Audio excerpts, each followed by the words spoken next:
it's been a few weeks, and we'll get one more of these under our belt before Halloween. We're going to do a Halloween show, as we have always tried to do every year, and we got a lot of really great Halloween titles. So we'll have one more of these before Halloween, and then we're hard into the holiday season. Yeah, man. Tim, right off the bat, we've seen some movies in theaters, you and I, the last couple of days. Yeah. I know you're like literally fresh in. Man, I just bounded out of a 2.5 hour screening, blew down the road, got into the house, piled in here, hooked up the gear, and got hold of you. So you haven't even heard what I have to say about mine, but you tell us about what you saw this week. I saw the new Halloween movie, Halloween Kills.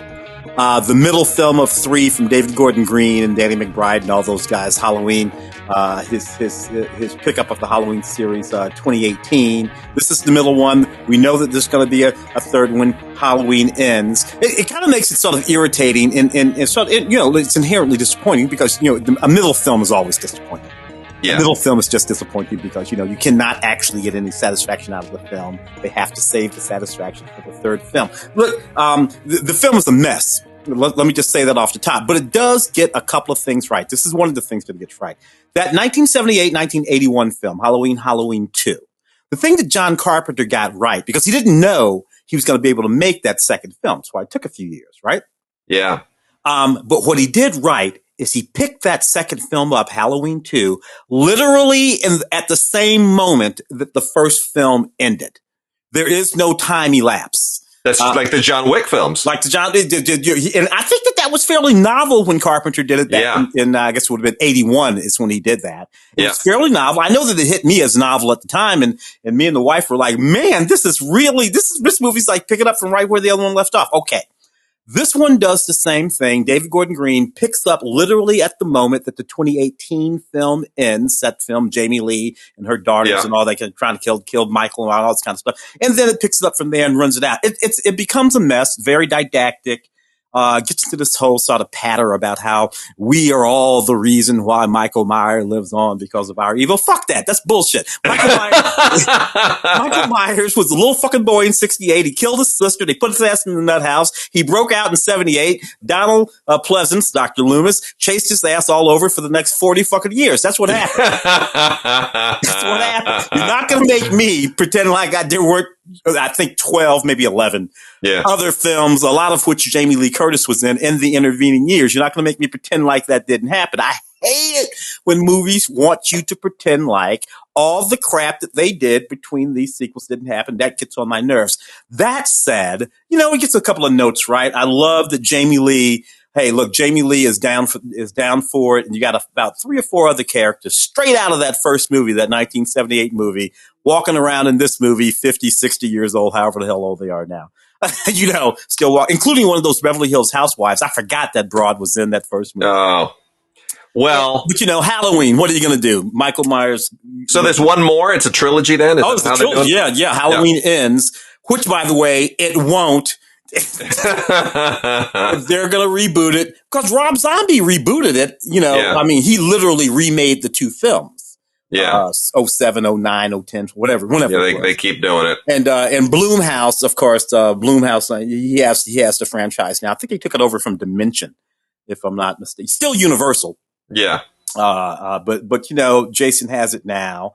A little disappointing. I would have thought that he would have found something a little bit more interesting to do with it over there. Bloom, this is what they do. John Carpenter and Deborah Hill still involved. So a lot of folks still hanging around, these last 40 years who've signed off on this thing. And there it is. What are you going to do?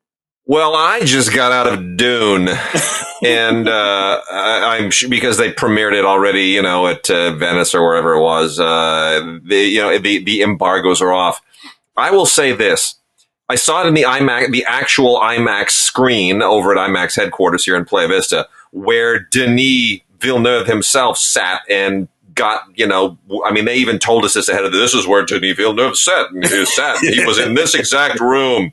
They really tried to juice us up with it. That's a hell of an IMAX room for starters. Yeah. And I got to say this, even in IMAX, watching Villeneuve's Dune in IMAX, I felt like the movie was wearing that IMAX theater the way that Lou Ferrigno's Hulk would wear those clothes on TV. It's just busting at the seams, man. It's almost like this movie is too big to even be a movie. Yeah. I mean, he's stretching for scale like I haven't seen maybe ever. I mean, it's really pushing for just a huge amount of scale. And I like it a lot. I think it's an incredibly impressive achievement. But what you just said about middle films applies to this one too. Yeah. Because this is an intended first part. It even says part 1.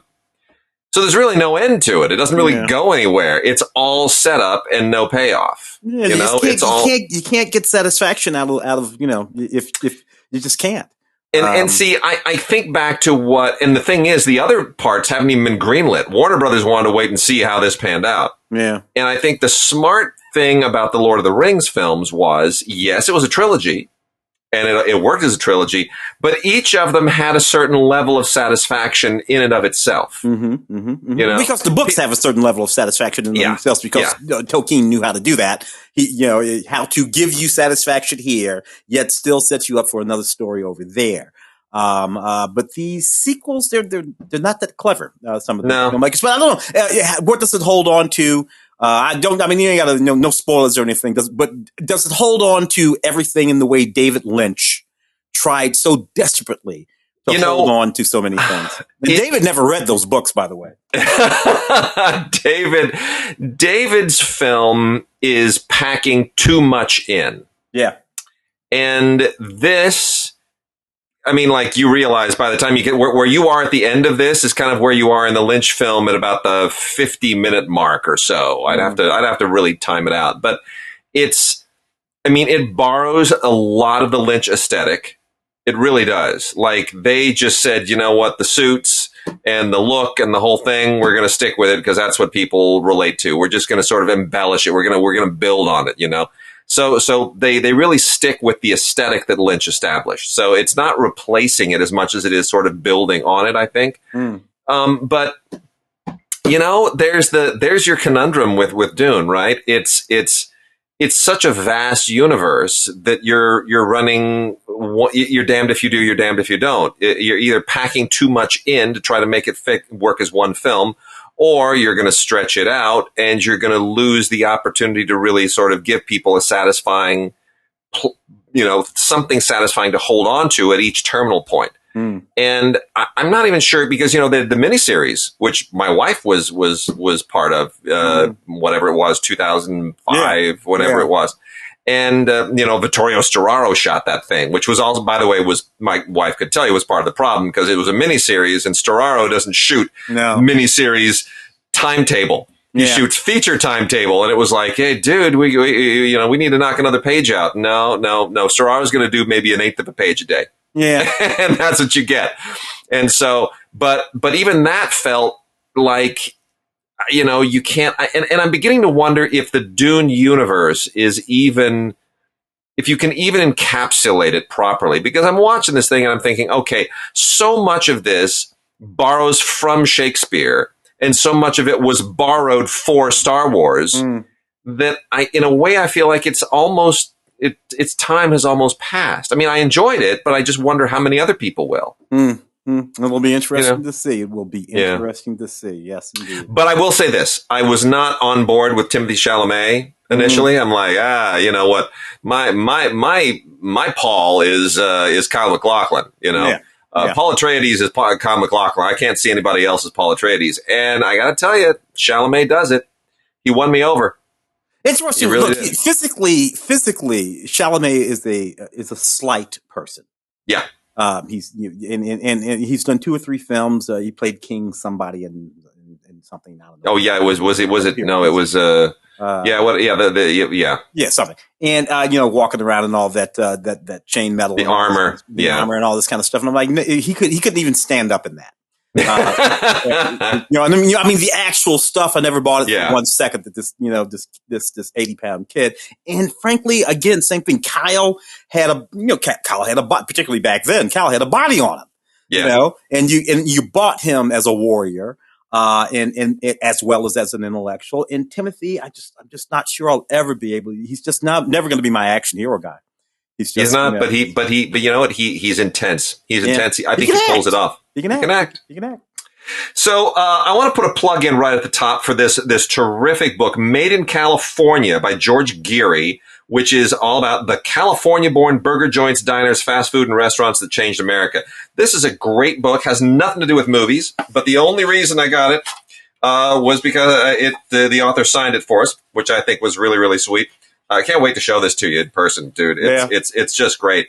But the main reason I got it is because I am very, very partial to one chain in particular, which is mostly here in Southern California, but I think they trickle into Arizona. Might even be one or two in Oklahoma. Originally Mr. Fatburger, now just Fatburger. Yeah. An amazing place, great food, just straight up good burger joint. I always get their Impossible burgers now. I used to get the turkey burgers, but an amazing story too. Founded by Lovey Yancey, one of the great stories of all time. I believe, and correct me if I'm wrong, but I believe she was the first successful Black woman to be a restaurateur. Yeah, certainly. I think she was. That's the way that I've, and a lot of people have heard of, of some of the first, like we were talking about Madam CJ, but frankly, Lovey was not known nationwide in the way that she ought to have been. I had never heard of her until I moved here 30 years ago. First location, 1946. Yeah. 1946. And then, she bought out her partner. And by 1981, they were offering franchises. And it's pretty great. I mean, there are now 117 locations all in 16 countries. And they actually have 2 locations in Pakistan, if you can believe that. They've got one in Dubai and they got one in Beijing, too. Now, they're mostly here.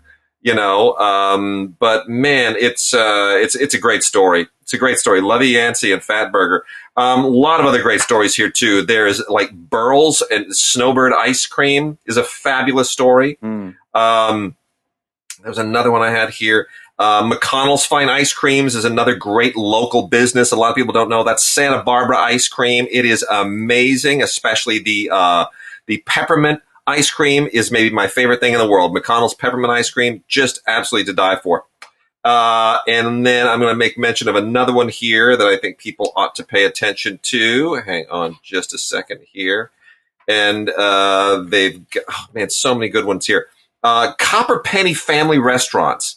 You ever heard of Copper Penny Family Restaurants? I don't think I know that one. Unbelievable story. So it's all started right after World War II. This couple, the Afferbaus, started this coffee shop called Copper Penny Family Restaurants, and it's an amazing story. It's really an amazing story. You just got to look into it. And a lot of these don't really exist anymore. They've kind of morphed into something corporate, but, Laurie's Prime Rib is in here. That still exists in Beverly Hills. I mean, it's a great, great story. So check this book out. Made in California, the California-born burger joints, diners, fast food, and restaurants that changed America. I'm gonna do a road trip one of these days and just hit these places up. Hit them all. Tim, we also lost a couple of filmmakers in the last few weeks. We lost Roger Michell, who, of course, did Notting Hill and a lot of Persuasion and what was the Changing Lanes? Enduring Love, Changing Lanes, The Mother. Yeah, but Notting Hill is the thing, though. Right. You think about, and most folks, when they think of Notting Hill, they think of, we were talking about this a few weeks ago. You think of Notting Hill, you think of Richard Curtis. Yep. Of course, who wrote Notting Hill. Yeah. But Roger Michell directed that film, and his best work, of course, well before he became a director of cinema, he was a theater director, one of those Royal Shakespeare. And it shows. Sure. They're all plays, but he really was a wonderful theater director. And sort of very important in that way. And then, his filmmaking career is his filmmaking career. But if you didn't do anything but Notting Hill, I don't suppose that would make you the worst director in the world. And the other loss, which is going to dovetail us right into our, it's going to lead us right into our first review this week because the timing was almost poetic. Melvin Van Peebles. The great Melvin Van Peebles, born 1932, 89 years old, father, of course, of Mario Van Peebles. Yeah. My father, I got a chance to talk about Melvin a little bit on the radio show, Film Week, our regular radio show. And I got to tell the story of how my father would so inappropriately take me to the story of a 3-day pass, Sweetback's Band. I'm 7-8 years old. My dad is taking me out to the drive-in to see these movies, these Melvin Van Peebles films, because he was such a huge fan. And then, of course, get to Los Angeles in the early 90s. And I think the first time I chatted with Melvin was on the red carpet of Mario's film Posse, which Melvin is in, of course. Sure. And of course, Mario adapted Melvin's book for Black Panther. Melvin wrote the book that made him option the book too, by the way. made Mario option the book, which I think is pretty fantastic. And if you really, and the Watermelon Man, and we talked about all that, but if you really want to know about Melvin, and I don't know if this is in that set we're going to be talking about, but what you really want to take a look at is Mario's film, 2003 film, Badass, which is on the set. Which is fantastic. It's in the set, in which Mario covers that whole period, during which Melvin was trying to make that film, early 70s. They do a commentary together. The commentary includes both of them. It's great.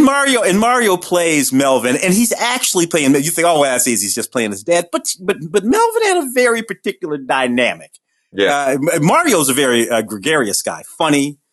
Very open. Melvin, not so much. Melvin was very sharp. He came up at a particular time. Did not stand fools lightly, and so he had to actually play this guy that was his father, and not do himself in that film. And it's really, really great film. And what can I say about Melvin Van Peebles? A bit of a mentor to young black filmmakers for, more than 45, 50 years. My exposure to Melvin Van Peebles came sort of at a later stage. I was, again, you and I have written about this and talked about it before. I was, as a kid, a huge fan of blaxploitation films. Loved all that early stuff. All the Pam Grier stuff, Shaft, obviously, Superfly. Had no idea he was a drug dealer or a pimp. Didn't care. He just dressed cool. Those films were all, Coffee and Truck Turner, and those movies were really, really, very, very seminal for me at that Bruce Lee moment when I was into all that 70s stuff, Dirty Harry and Enter the Dragon. It was all kind of part, Starsky and Hutch, all kind of part and parcel. They even started to sort of cross over a little bit. They did. The Jim Kellys and all that, Yeah, look, Antonio Fargas on Starsky and Hutch, that's the direct sinew that ties that to the blaxploitation genre. And it was probably later in the 70s that I discovered Melvin through his one studio film, Watermelon Man. Starring Godfrey Cambridge, the great Godfrey Cambridge, one of the great original stand-up comics of his generation. And I thought, oh, this is a terrific movie, because it's such a daring premise that he pulls off comedically. But it was a studio film, and Melvin was never happy with it. And it was after that I discovered Sweetback, which was released just the following year, was sort of his seminal, film. But then it was much later that it was in the 80s when I was in film school that I saw A Story of a 3-Day Pass, which is arguably still, to my mind, his masterpiece. That's my favorite film of his. His earliest film, when he was an expat living in France, wrote that novel. He wrote it in French. He wrote the novel French. Melvin taught himself to speak French and Spanish fluently when he became an expat. I mean, this is this guy, but Melvin was a trolley car driver in San Francisco. Melvin was a street magician. Melvin was a navigator, actually, in the United States Army Air Corps at that period when it was an army. And he was one of the first black navigators, which is something that he and I had in common. We were both kind of in the Air Force. Melvin a musician, poet. Melvin did so many things in his life, and he brought it all to bear in his films. But by the time Melvin was 39 years old, he'd lived the lives of 10 guys like me. So he is what we legitimately can call a Renaissance man, and we use that term too casually these days. We'll look at somebody who's, say, a hyphenate in the business and go, "Oh, what a Renaissance man!" No. Melvin Van Peebles was a Renaissance man. What's so interesting that there were a few brothers back then. Him, Gordon Parks, Senior. Gordon Parks, Same thing. Renaissance Man, Sidney Lumet. There were a few of those guys back then, and they really don't exist anymore. Now, you just opened the door to a question I had for you, and this is something I really find super fascinating because Gordon Parks took a while to get his film career going. Gordon Parks is from the previous generation. Melvin Van Peebles is actually the same generation as Gordon Parks Jr., who died sadly prematurely. But I think Melvin is maybe a year or two older than Gordon Parks Jr. So but yet you get Shaft and Sweet Sweetback kind of right in sequence with each other, and they're both based on novels.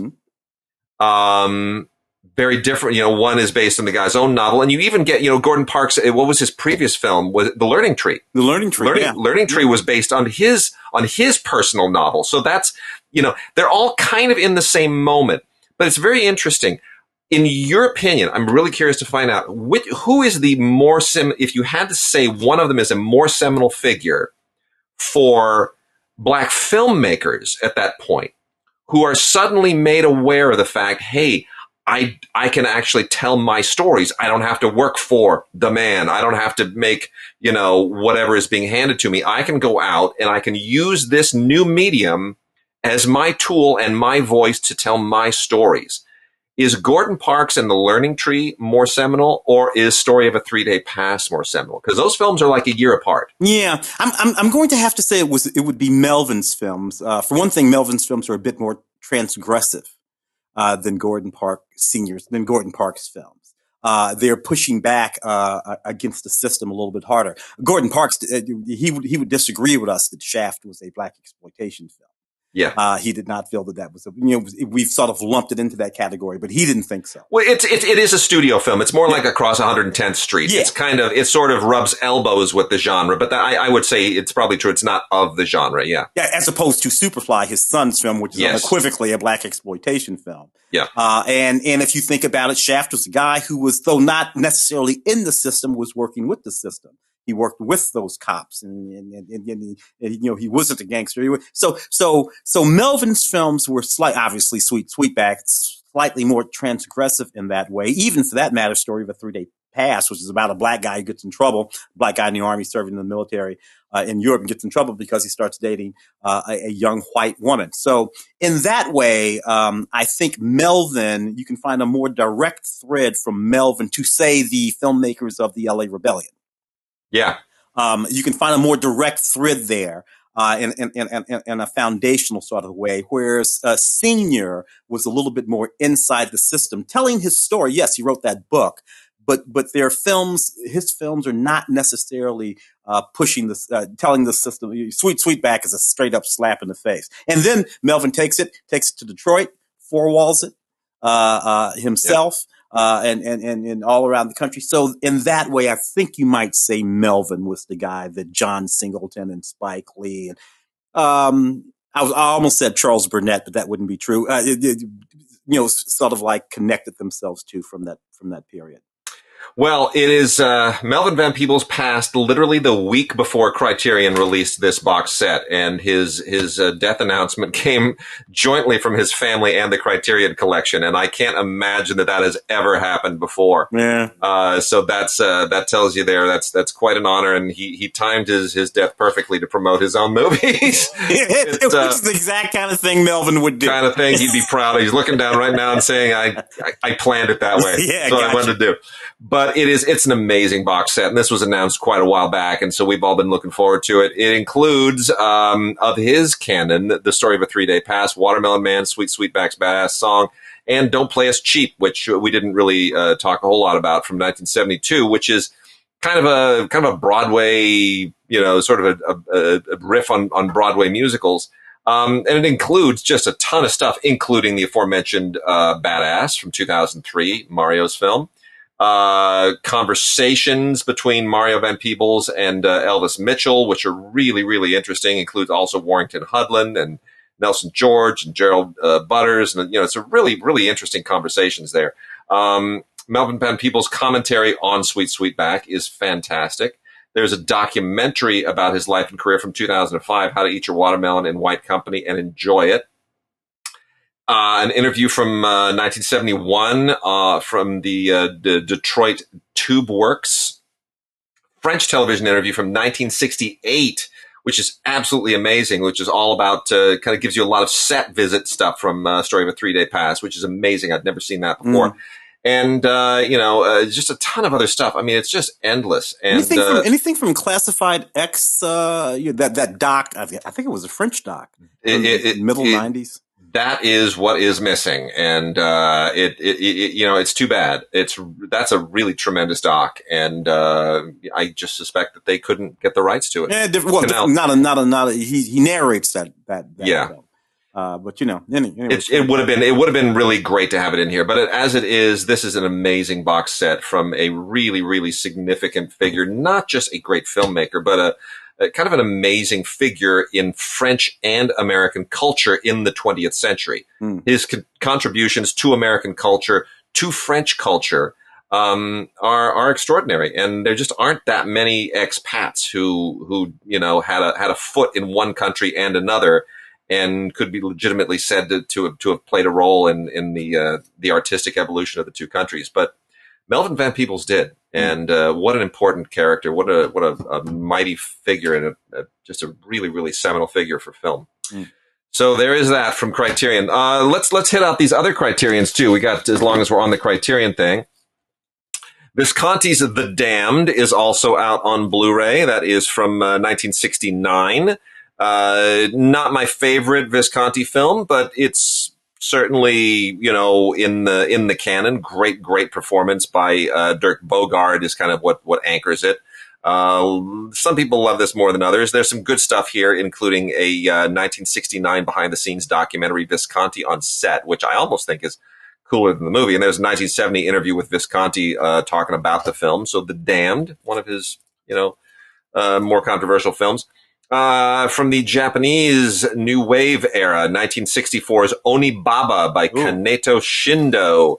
Not one of the more well-known names of that period, but it's a pretty great medieval Japanese kind of. Some people call it a drama, others call it a horror film. It depends. It's a folk tale. It's a folk tale. Yeah, those are folk lore. Sort of thing. Yeah. It's Japanese folklore. On the Hollywood end, we have Raoul Walsh's High Sierra with Humphrey Bogart and Ida Lupino. Standard, straightforward stuff. Got a few extras on here. 2019 documentary on Marilyn Ann Moss, or by Marilyn Ann Moss, about Raoul Walsh, the true adventures of Raoul Walsh. Also have Colorado Territory, which is his 1949 Western remake of High Sierra. Not as good by any means, but, why he went and did that is sort of an interesting story. And then there's a new interview with Miriam J. Petty about actor Willie Best, which is a nice little reflection on somebody who's disappeared a little bit. Johnny Toe film called Throwdown from 2004, which I had not seen, believe it or not. I'm a big Johnny Toe fan, especially his earlier stuff. And this is one that I had missed, so I'm glad that this got this totally unexpected Criterion treatment here. It's actually not a gangster film, believe it or not. Yeah. It's kind of an artistic tribute to his own personal inspirations, and it takes place. It's an underworld film. It takes place in kind of the dark neon-y underbelly of Hong Kong, but it's about a judo champion who's a has-been, and he's now just a bar owner.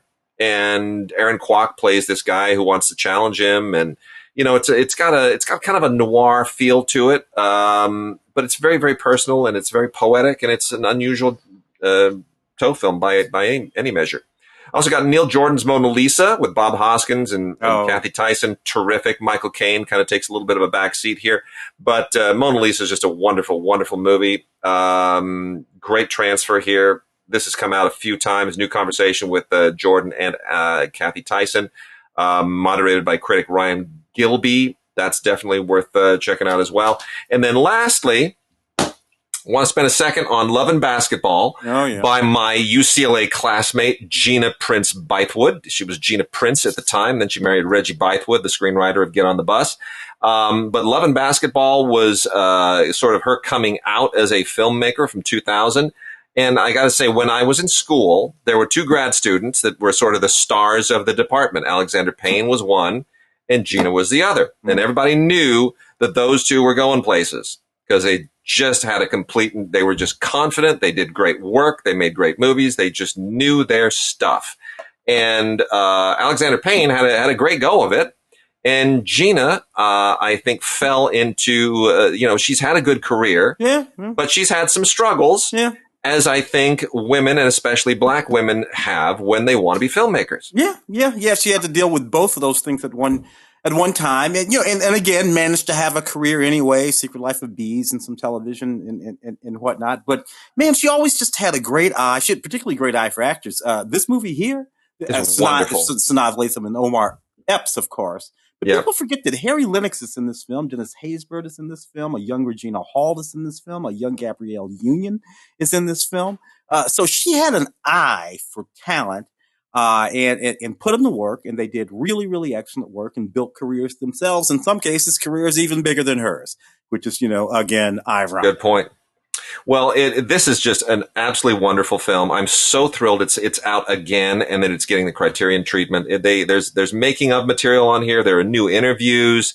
Lots of just wonderful stuff here. New conversations with Gina and Cheryl Swoops and Lena Waithe. I mean, it's really, really good stuff.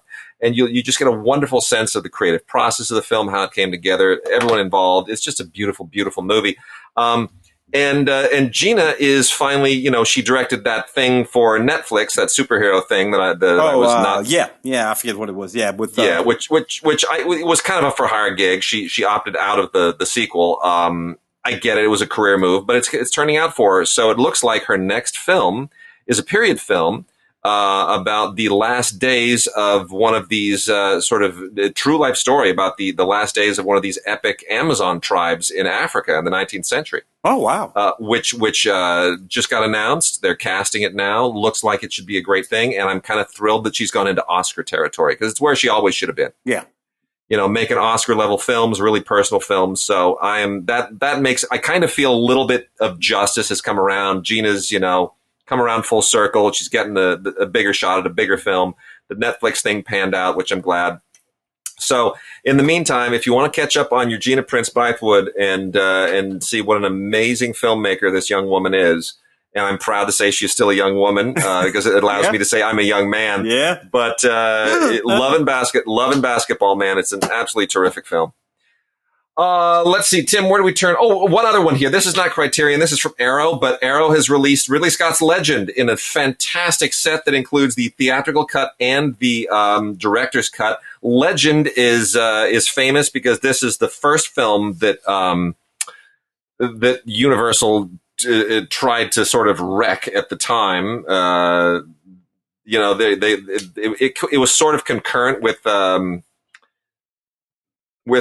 Brazil. Yeah. And Terry Gilliam was fighting Sid Sheinberg over Brazil. Sid Sheinberg went on to form the Bubble Factory with his kids, but he was running Universal at the time. Sheinberg had no taste whatsoever, and he did a cut of Brazil that was absolutely horrendous. And Terry Gilliam loves to sort of include that on every set now to show people how terrible the version is that Sheinberg came up with. Anyway, Legend was not so fortunate. It showed its original director's cut at the Cannes Film Festival and then released this horrible Sheinberg overseen theatrical cut in the U.S. with the original Jerry Goldsmith score stripped away and Tangerine Dream stuck in there. And it's just, it's like, 40 minutes shorter, and it's a horrible movie. Yeah. But the director's cut is great.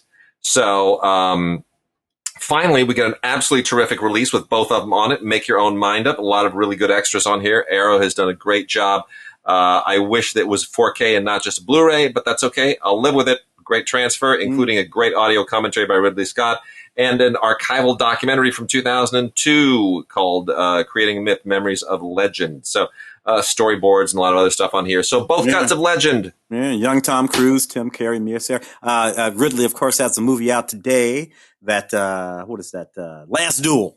Have you seen it? I haven't seen it. Peter talked about it today on the radio. I won't ruin anything for Ben Affleck, Adam Driver, Matt Damon, Ben and Matt back together under Ridley Scott in a 12th century? It's set in the 12th century, 13th century, something like that. I want to see it. I feel like I need to see it, but man, it scares me.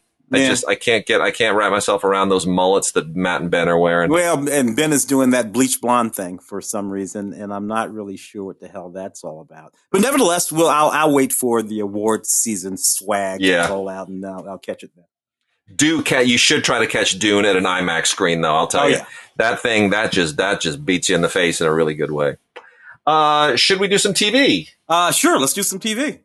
Right. If you want to. I see you got Clarice, season 1. Clarice, of course, the principal character from Silence of the Lambs and Hannibal and the Thomas Harris novels, of course. I remember seeing the Silence of the Lamb. I'm going to say, what is that, 92?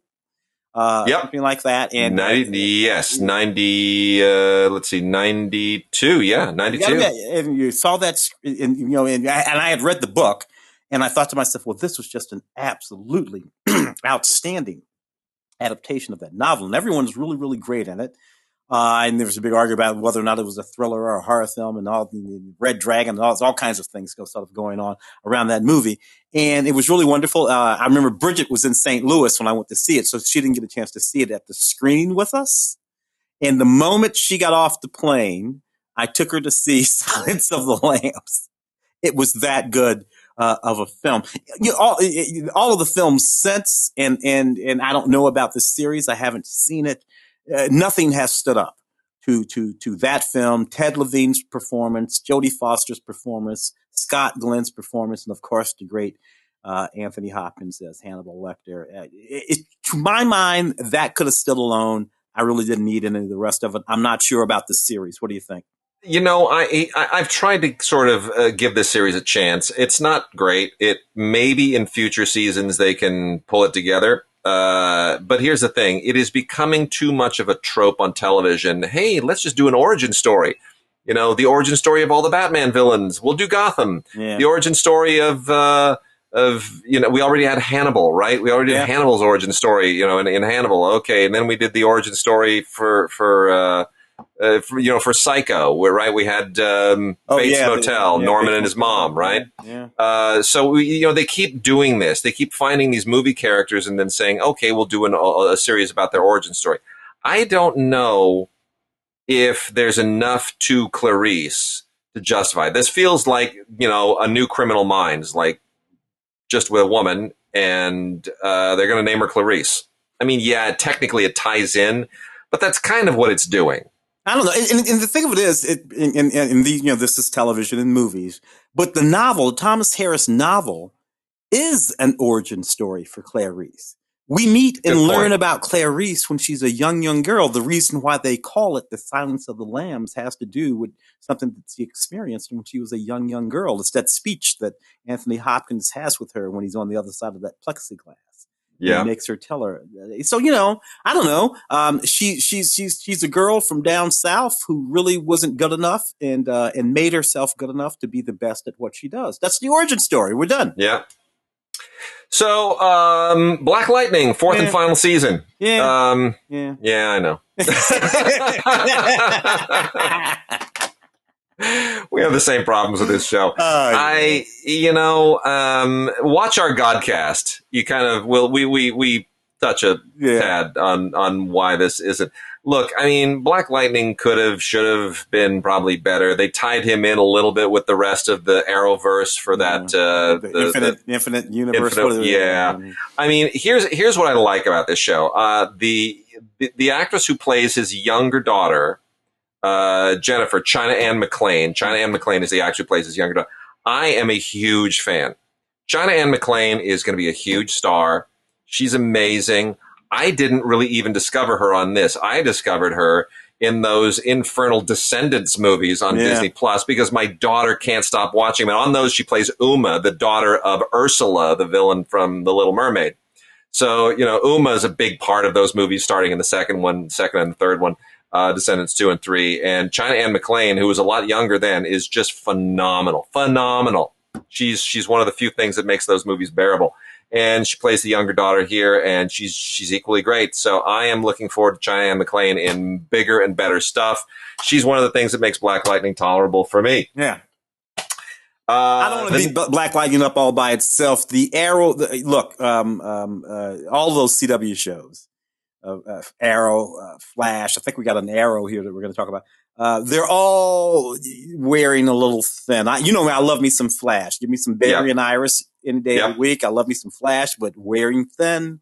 Oh, well, let's go to that now that you jumped on that. We have The Flash, which you and I have loved a lot. Flash, complete 7th season. Man, I'll tell you, look, I've had 2 slogs in recent weeks. One of them was the current Foundation, Isaac Asimov Foundation show on Apple Plus, which I've watched all 10 episodes of because I got preview links to them. So the rest is yet to come. I can't break the embargo and tell you anything about the few. I will just say this about the show. Man, that was a slog. That was really, I had to drag myself hard through that.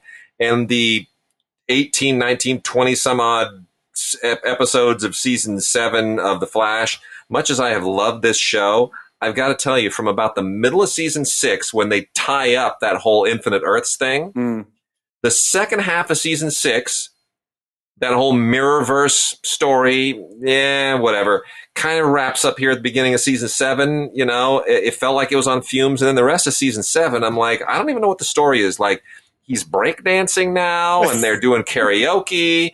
Like, it's almost like everyone in this show, Cisco has left the show because he's like, he's tapped out. He's like, I've taken this character as far as I can take it. They replace him with a guy who's fun. But it just feels like this show is, everybody's done. They're kind of ready to move on. It's lost. Hey, look, Grant should have been cast as who plays him in the movies? Ira something or other. Anyway, I was a little pissy about that, but now I can see how Grant might have been like, you know what, I got to get the hell out of these red leotards. I gotta be a guy who walks around in a suit. And he is a really, really good actor and really likable, and he's in his prime now, and he's got almost a decade behind him in the red suit. It's kind of time for Grant to move on and be able to show that he can do other things. And maybe features, maybe another TV show. But as an actor, I think he doesn't want to waste his prime years and wind up in like Mark Harmon, who's now pushing 70 and looking back and like, have I really been doing this show for this long? Yeah, bro. 16 years. You were a brunette when you started. Man, so crazy. There it is. We've got some Ultraman to mention too. So in the standard Steelbook releases of the Ultraman series, which is an ongoing thing from Mill Creek, we now have the 7th one, which is Ultraman Leo. This is the original Ultraman Leo show. You know what? Pretty much just like all the others, there's a whole lore to this thing that is just far, far beyond me. But this is the 7th of the ongoing Ultraman series, the original Ultraman series. And if you're a completist, you're absolutely going to love it. If you're not, you're going to watch this and you're going to go, what the hell am I looking at? 51 episodes of this thing, 51 half-hour episodes. It's crazy. And then we also have the Ultraman Galaxy Box Set, which is a couple of movies and the original series. This is newer Ultraman. Just as ridiculous as the original, but still kind of just as fun. And it's not bad. 26 episodes plus a movie event. And then the other one is Gridman, the hyper agent, which is kind of belongs to the Ultraman lore, but it's a sideways thing, the hyper agent Gridman. It's more or less the same kind of deal. All these are from Mill Creek. Dude, what's in that? Because it's under television. What's in that Ultimate Richard Pryor collection? I was just going to say, Tim, is this like a really black show today? We're so there. It is, man. This is amazing. This is the Richard Pryor, the ultimate Richard Pryor uncensored collection. 2 volumes plus I Am Richard Pryor, the documentary. And this is great. This is from Time Life, and they went and did a deal with Virgil Films. Virgil has the rights to I Am Richard Pryor. So it's all in. This is just everything, man. This is just tons and tons and tons of Richard Pryor stand-up, of television appearances. It's pretty much every second of Richard Pryor that he's ever been on television, all packed into a box set. So Richard Pryor is Richard Pryor, not the movies, some kind of hero, and then JoJo Dance, but Richard Pryor as Richard Pryor and on TV, all that kind of stuff. That's what we're looking at here. Yes, it's Pryor's. It's sort of like his career. And they've done this with Dolly Parton and a few other people too. You know, it's like a tribute to his entire career. As you know, it's 26 hours on 13 discs. I mean, it is everything. It is just a massive amount of stuff. It's and you do get his concert films, by the way. You get Live and Smoke. Yeah, you get Live on the Sunset Strip and Here and Now. You get those, but you also get his television special from 1977. You get JoJo Dancer, Your Life is Calling, which was his one movie, his life. He wrote it and he directed, he produced it. You get a bunch of like Comedy Store performances, including the final tribute event to him at the Comedy Store. There are documentaries on here. In addition to I Am Richard Pryor as a standalone disc, you also get Richard Pryor Omit the Logic. You get deleted scenes from, movies. You get outtakes from movies. You get like a booklet with all kinds of personal family photos and stuff from his family. I mean, it's just, there's no end to it. And you get every TV appearance he ever made on every talk show, whether it was Dick Cavett or The Tonight Show, or you name it, all the TV appearances, they're all on here. It's just the complete Richard Pryor. It's the whole deal. It's the whole massive thing that it's his life. It really is. It's the ultimate Richard Pryor collection, uncensored. That's what it is. Great. It's amazing. And we also have The Nevers, Season 1, Part 1. I hate it when they do that. I hate the Part 1, Part 2. Like, just give us the whole season. Yeah. I don't know why they're still doing that. Anyway, this is an HBO original. Tim, have you seen any of The Nevers? One or two of them. I don't know. What do you think? I love Victorian England as a background. I think when they get all steampunky with it and drop sci-fi on top of it, now you're inviting all kinds of sort of Doctor Who comparisons, even though Doctor Who is not Victorian. But you know what I'm saying? Once you get British and sci-fi, everybody starts thinking Doctor Who, and I don't think it compares all that favorably, to be honest. Yeah. Anyway, the idea here is that this is basically like women with superpowers in Victorian England. Crime solving women with power, Laura Donnelly, Anne Skelly. I mean, it's nicely done generally, I guess. And this is a what's his name? The idiot whose name we're trying to all block from our minds. Buffy. What's his name? Buffy the Vampire Slayer guy. Yeah, him. Yeah, Justice League. Joss Whedon. See, it's like he turned into a jerk, and we canceled him in our minds. I can't. Don't need you, brother. Don't need you. Anyway, this is a Joss Whedon thing. So apparently he's still got some juice. Anyway, The Nevers, Season 1, Part 1. Watch it if you feel so inclined. That was 2020, 2019, 2020?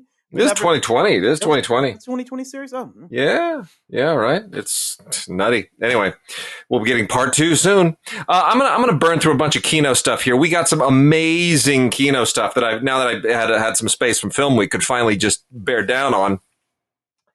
And Kino's been doing a great job of, and by the way, end of the show, we're going to have an interview. Got a great interview with Grady Hendrix and Chris Poggiali, who wrote this awesome new book, These Fists Break Bricks, How Kung Fu Movies Swept America and Changed the World. It's great. These Fists Break Bricks. It's an amazing book. These guys are awesome, totally awesome. As people know, I've contributed to books and written books on Kung Fu movies and so forth. Tim and I, we've done a commentary this awesome Flying Guillotine and all this, a lot of great stuff. The Jimmy Wang Yu movie, Knight Errant, fun stuff. So we know this territory pretty well, and these guys were great. I had a great time. Tim was supposed to be in the interview, but you had dental work done, so we spared you the interview. Yeah. How are you recovering on that, by the way? You know what? Fair to admit, it's been 2 weeks now, but I got to tell you, dental surgery is a lot different than just having a tooth pulled. It's when they got to get down in there and dig that sucker out. And I had 3 that went back to the tooth fairy. So anyway, I'll be okay. Vicodin's a hell of a drug, by the way. I've heard. I want to go ahead and say that. So, first off, Kino has just released a giant pile of Mae West movies on Blu-ray. This is the mother load. If you were a fan of Mae West, this is it, baby. They're wonderful. I'll name them all. Every Day is a Holiday, Klondike Annie, I'm No Angel, total classic there. Go West, Young Man, She Done Him Wrong with Cary Grant. That's a real early 1933. It's tremendous. Going to Town. Belle of the 90s is another fantastic one that's got Duke Ellington and his orchestra in it. It's just absolutely terrific. And then the W.C. Fields classic, My Little Chickadee, Mae West and W.C. Fields, doesn't get any better than that. Yeah. And lastly, Night After Night with George Raft and Constance Cummings. Mae West, is to varying degrees significant in all these films, but if you're a Mae West fan, you got to get them all. You just got to get them all because she was like the original great comedienne. She owned the 1930s, didn't really quite transition beyond that. 1940 is the latest of all these. That's My Little Chickadee. That's when they put her together with W.C. Fields. Yeah. But she was it. She was like in the 1930s, there were the Marx Brothers and then Mae West. That was it. And she just owned that period. Absolutely. She had a little renaissance there in the middle 60s when she would hang around with the Three Stooges and then pop up on television every now and again. She was well past her prime, but still playing it like she was 22. And she was so smart and so suggestive at a time when that was not okay. Yeah. She really pushed the envelope of the code. But there's great stuff here. There are audio commentaries that are just absolutely terrific on all of these. Kat Ellinger does a bunch of them. She Done Him Wrong with Cary Grant. There are actually 2 commentaries, one by David Del Valle and the other one by Kat Ellinger. And they're all great. You get just a wonderful, wonderful sense of her career and lots of great insights. I also really, really like the commentary by Alexandra Helen Nicholas and Josh Nelson on Klondike Annie, which is a film that I had never really seen before. Directed by Raoul Walsh, 1936, good, solid programmer, but awfully, awfully fun and a wonderful, wonderful comedy for this one. So a wonderful commentary for this one. So, all these great Mae West movies. Then we've also got, let's see here, a couple of Basil Dearden movies. Basil Dearden, British director of a certain caliber in the 1950s. This is from 1950 and 1956. Is The Blue Lamp from 1950 with Dirk Bogarde, and then, which is fine, it's a crime film and it's kind of a classic Dirk Bogarde crime film. Basil Dearden is sort of he's along for the ride with Dirk Bogarde, but here's the one you got to get. You got to get Basil Dearden's Who Done It from 1956, because this features Benny Hill. Yes. Young Benny Hill. Young Benny Hill. Young Benny Hill. I am such a Benny Hill fanatic. It's unbelievable. I grew up on Benny Hill. Really, this is just so priceless. An Ealing comedy directed by Basil Dearden with Benny Hill. Rank organization, it's absolutely terrific. Benny's taken a bit of a hit in the last, over the last decade or so. Benny was a regular fixture on PBS. Oh yeah, when I was coming up, but PBS doesn't run that stuff anymore because Well, look, this is wonderful. This is not a Benny Hill movie per se. It's a Belinda Lee movie. Yes. But it's it's a fun kind of a espionage comedy with mistaken identity and all kinds of fun stuff going on. It's really good. Who Done It? Awfully, awfully fun. Got a bunch of other classics, assorted classics here that are really, really priceless. Thoroughly Modern Millie caught a lot of flack at the time. That's from 1967. Julie Andrews coming off of Sound of Music. Yeah. And kind of got shot down for this. It was a little overpriced, a little bit eccentric, but I still think it's really fun. Carol Channing and Mary Tyler Moore are terrific. I mean, come on, Mary Tyler Moore and Julie Andrews in the same movie. How often does that happen? Yeah. Directed by George Roy Hill in his prime. Richard Fleischer directing Crossed Swords, which was a great kind of swashbucklery thing from 1977. Star Wars overshadowed everything at the time, but this was great. It got Oliver Reed. This kind of came on the heels of the Richard Lester's Three Musketeers and Four Musketeer movies. Mm-hmm. It's got Oliver Reed and Raquel Welch, Rex Harrison, Charlton Heston, Ernest Borgnine shows up for some weird godforsaken reason. George C. Scott is in this thing. I know, Ernest Borgnine, period film? What, are you kidding me? Lilies of the Field. Oh, with I'm telling you, man, this is like the blackest show we've ever done. Sidney. I love that. One of my favorite Sidney Poitier movies. That is. It is. This is really the one. I mean, this won in the Oscar, right? Yes. Yeah. So Lilies of the Field won in the Oscar, and it's got a whole ton of Academy Award nominations as well. Ralph Nelson, not a particularly big time director, but man, 1963. This is just such a poetic, beautiful movie. Poitier's great. The nuns are great. It's really a sweet film. It's just got his heart in the right place, and it pushes all the right buttons. The producers, the original Oscar-winning Mel Brooks, not the musical version, but the one with Zora Mostel and Gene Wilder. And of course, our very, very well. So Kenneth Mars, who plays the Nazi in this, and who was also kind of a Mel Brooks regular, Kenneth Mars also showed up as the inspector with the German accent, kind of the quasi Dr. Strangelove guy in Young Frankenstein. But do you know what else Kenneth Mars most famously did? Huh. Kenneth Mars was the voice of the dad in The Little Mermaid. Oh, get out! Really, fantastic. King Triton. That's fantastic. Long career. Long career. Hey, even look, the play, the musical. It's just funny the way things go. It took some punctures here in the last 15, 20 years about that whole, funny Nazi thing. Yeah. And I'm thinking to myself, it was only 20 years post the actual war when they actually produced the musical. And nobody had a problem with it. Moved forward 60 years, and now we got a problem with the ridiculous Nazi. I know. It's really, really funny the way those things sort of frame up. It's gonna all come back around again. We'll be fine. Yeah. Lust Caution, the Ang Lee film that was release rated NC-17. It is still NC-17 on this Blu-ray, and I think undeservedly so. I think that was an unfair rating. But this is just an absolutely beautiful film. This was the first time Ang Lee went back and made a Chinese language film of any variation of Chinese language since The Wedding Banquet. Yeah. And it's just pure poetry. This is a gorgeous film. It's a period assassination plot and romance thing. It's kind of noirish and intriguey. But one of the reasons you got to see this is for the Alexandre Desplat score, which is just to die for. It's a wonderful film. I love Lust Caution. I think the rating is unfortunate. Got to see it. The Choirboys. Based on this is Robert Aldrich directing this, one of the all-time great directors, based on a novel by Joseph Wambaugh. Was this the first Wambaugh novel adapted, or was that the Onion Field? Choirboys was in 1977. Seems to me like the Onion Field was before that. Yeah, so it would have been the Onion Field. Ted Danson and James Woods and all those guys. So yeah, I think this would be the second one. Yeah. Okay, so this is the second one. Lou Gossett Jr. Man is just so good and.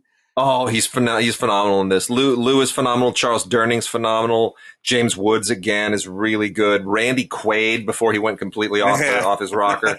Yeah. No, Choirboys is a terrific film. All those Wambaugh stories are really tough.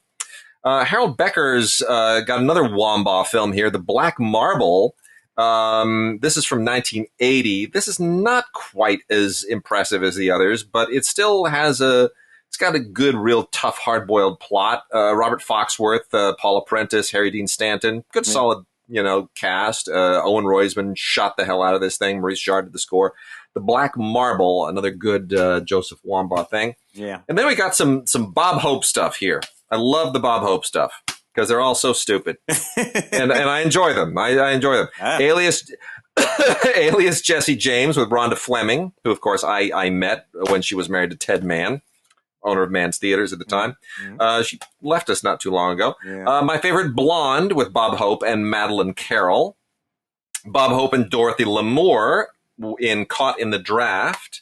And then Bob Hope and Paulette Goddard, one-time wife of Charles Chaplin, in Nothing But the Truth. And you know what? All of these are just silly. Bob Hope's just being a nut, and he's paired with women who are far too beautiful to really share the screen with him, but they're all really, really fun. I would say My Favorite Blonde with Madeleine Carroll, who's probably the least known of the actresses, is probably the best. Yeah. It's super, super fun. And, but in any case, you're watching Bob Hope for the freaking nose. That's what you're watching it for. Yeah. Got a bunch of Billy Wilder titles here. We've got, a couple of Billy Wilder titles at least. The Emperor Waltz and The Fortune Cookie. Neither of these are considered Billy Wilder's best or even close to, but they're worth checking out. Yeah. And especially because our friend and colleague Joe McBride did the commentaries for both of them. Joe, of course, wrote the book Billy Wilder Dancing on the Edge. So he is perfectly capable and qualified to do the commentaries on these things. Fortune Cookie is kind of, at the end of his career, Jack Lemmon and Walter Matthau. It could have been better, but Billy's getting a little long in the tooth. And The Emperor Waltz with Bing Crosby and Joan Fontaine, kind of, going through the motions. This is from 1948. This is Billy before he's really hit it big. 2 years later, he was big, but 2 years later he would get, Sunset Boulevard, and then it was, game on. Yeah. But in any case, no, it's that's fun as well. Joan Fontaine, one of my all-time favorites. Bing Crosby, always a blast. Mm-hmm. And then we've got a bunch of Italian and French stuff, which I'll make quick mention of here as well. Lino Ventura and Jacques Brel, A Pain in the Ass. I love that. No American film would ever name itself that. Edward Molinaro directed this. Edward Molinaro, who, of course, would also do La Cage aux Folles. And this is Francis Weber wrote this. So it's an interesting action comedy. It's Weber is one of the funniest guys who's ever lived. So it's worth checking out. Jean Gabin, older and tough in Rififi in Paris. Did you ever see this? Oh, yeah. It's not like it's not the other. Yeah. It's not the other. It's it's good. It's solid. It's Jean Gabin just kind of owning his age and being real tough and hard boiled from 1966. 7 Days, 7 Nights by Peter Brook with Jean Moreau and Jean-Paul Belmondo. Peter Brook, wonderful British stage and screen director. This is great. He's working with a couple of amazing French actors here. A lot of people might not realize Peter Brook made a French language film. Yes, Belmondo. Didn't we lose Belmondo? What is this year? Just recently. Just recently, right? Yeah. Belmondo. Just recently, right? Yeah. We honored Belmondo at LAFCA. What? We did. Yeah. We gave him the Career Achievement Award, and I think it turned into a little bit of a fiasco because he was not happy with his hotel room when he got here. Leave it to the French, right? And do you remember that evening? He was sitting there with like three gorgeous women, like scene from a Bond film. Yeah, it's like, did you bring the Bond girls with you, or did you hire them out? What's the story there? Yeah, I kept hoping to God they were his daughters, but they weren't. Oh dear. Yes, indeed. I'm just jealous. What the hell am I whining about? I know. Claude Chabrol movies here. So many Claude Chabrol movies. That guy used to be just unbelievably prolific. Blue Panther and Bluebeard. They have nothing to do with each other other than the fact they have blue in the title. And they're both very, very good. Michelle Morgan and Danielle Darrieux are wonderful, along with Hildegard Neff in Bluebeard. But I think my favorite of these two is possibly Blue Panther, which I had not seen before and has a really, really interesting cast, including Stéphane Audran, who was at one point married to Claude Chabrol. And then we have L'amour braque by Andrei Zolavsky, which is, this is from 1985. It's not like super old and classic foreign language film. they're kind of bragging about how much stuff they've got on this thing. There's a couple, two different audio commentaries, one by Kat Ellinger, the other one with Zalowski and his writer. A bunch of behind the scenes things. Look, I love this because it's got Sophie Marceau in it, and I adore Sophie Marceau. But it's it's kind of a weird modern remake of Dostoevsky that doesn't totally work for me. Sophie Marceau's great. The cast is good, but it's not quite entirely successful in that regard. Alain Delon, didn't we just lose him too? Yeah. Even more recently. Yeah, just like a week or two ago or something. Alain Delon and Simone Signoret in The Widow Couderc, Couderc. This is by a director named Pierre Granier de Fer, whom I've never heard of. It's a cop thing. And then we've got Georges Lautner's The Road to Selena, and another Lautner film called Icy Breasts, with Alain Delon. So he might still be around, Alain. Lautner, I think, is still with us. Yeah. And he made some pretty decent crime films in the 1970s. Both of these are from the 1970s. They have a real 1970s feel to them. They're a little bit the color's a little bit too sticky. The sound is a little bit too tinny, but otherwise it's fine. Some good audio commentaries on here. Only if you like French crime films from the 70s. And Alain might still. I think, Delon. No, he's still with us. Alain Delon is? Yeah. We lost somebody not too long ago. Maybe it was Belmondo. They were thinking, but he's still hanging around. 1935. Oh, man, they're all leaving us. Well, yeah. What's great about all these French guys, though? Chabrol. You were talking. People forget. I interviewed Claude Chabrol in I think he didn't die until like 2010, 2011, something like that. I interviewed him in 95. I think something like that. Here and down. No kidding. So these guys had long careers, not just the stuff that they were doing in the 50s and 60s, that post-New Wave period. Man, I'll tell you, some of these guys, it's just they just don't stop making movies. Yeah. It must be nice. Must be nice to have the money and the distribution there. Well, I'm looking at Inspector Bellamy, 2009. Right before Chabrol, I'm talking about. Yeah. There you go. Well, and then a bunch of old Hollywood titles, and then we'll move on to 4K or something else here. We got a bunch of fun stuff. Yeah. But Ida Lupino, Gary Cooper, Anne Harding in Henry Hathaway's Peter Ibbotson. This is from 1935, has a David Del Valle audio commentary on it. I got to believe Kat Ellinger and David Del Valle do nothing but record commentaries for Kino. They're just always working. Yeah. In any case, this is a Georges du Maurier novel adapted to film with Gary Cooper as Peter Ibbotson, the romantic lead, and Ida Lupino was the notorious Agnes. Solid adaptation of the book, I have heard. I've never read the book, but so I've heard. Mitchell Leeson did No Time for Love with Claudette Colbert and Fred MacMurray. This is when Fred MacMurray was being, they advertised this as with him shirtless. The actual poster art is Fred MacMurray, like bearing his pecs. And I'm like, Fred MacMurray? Yeah. I mean, were you really a sex symbol at one point? I guess he was. He was hard boiled there before it became the father. What is it? My Three Sons? Or yeah, My Three Sons. Yeah. We got to know them all eventually on television, didn't we? Yeah. Like Barbara Stanwyck for me was the mom in the Big Valley. And then I found out that, she was once young and hot and a femme fatale. Yeah. Knock off people, yeah. And then we also have Claudette Colbert and Fred MacMurray in The Bride Comes Home with Robert Young. This is a little bit more of the Fred MacMurray we're accustomed to and the Robert Young we're accustomed to.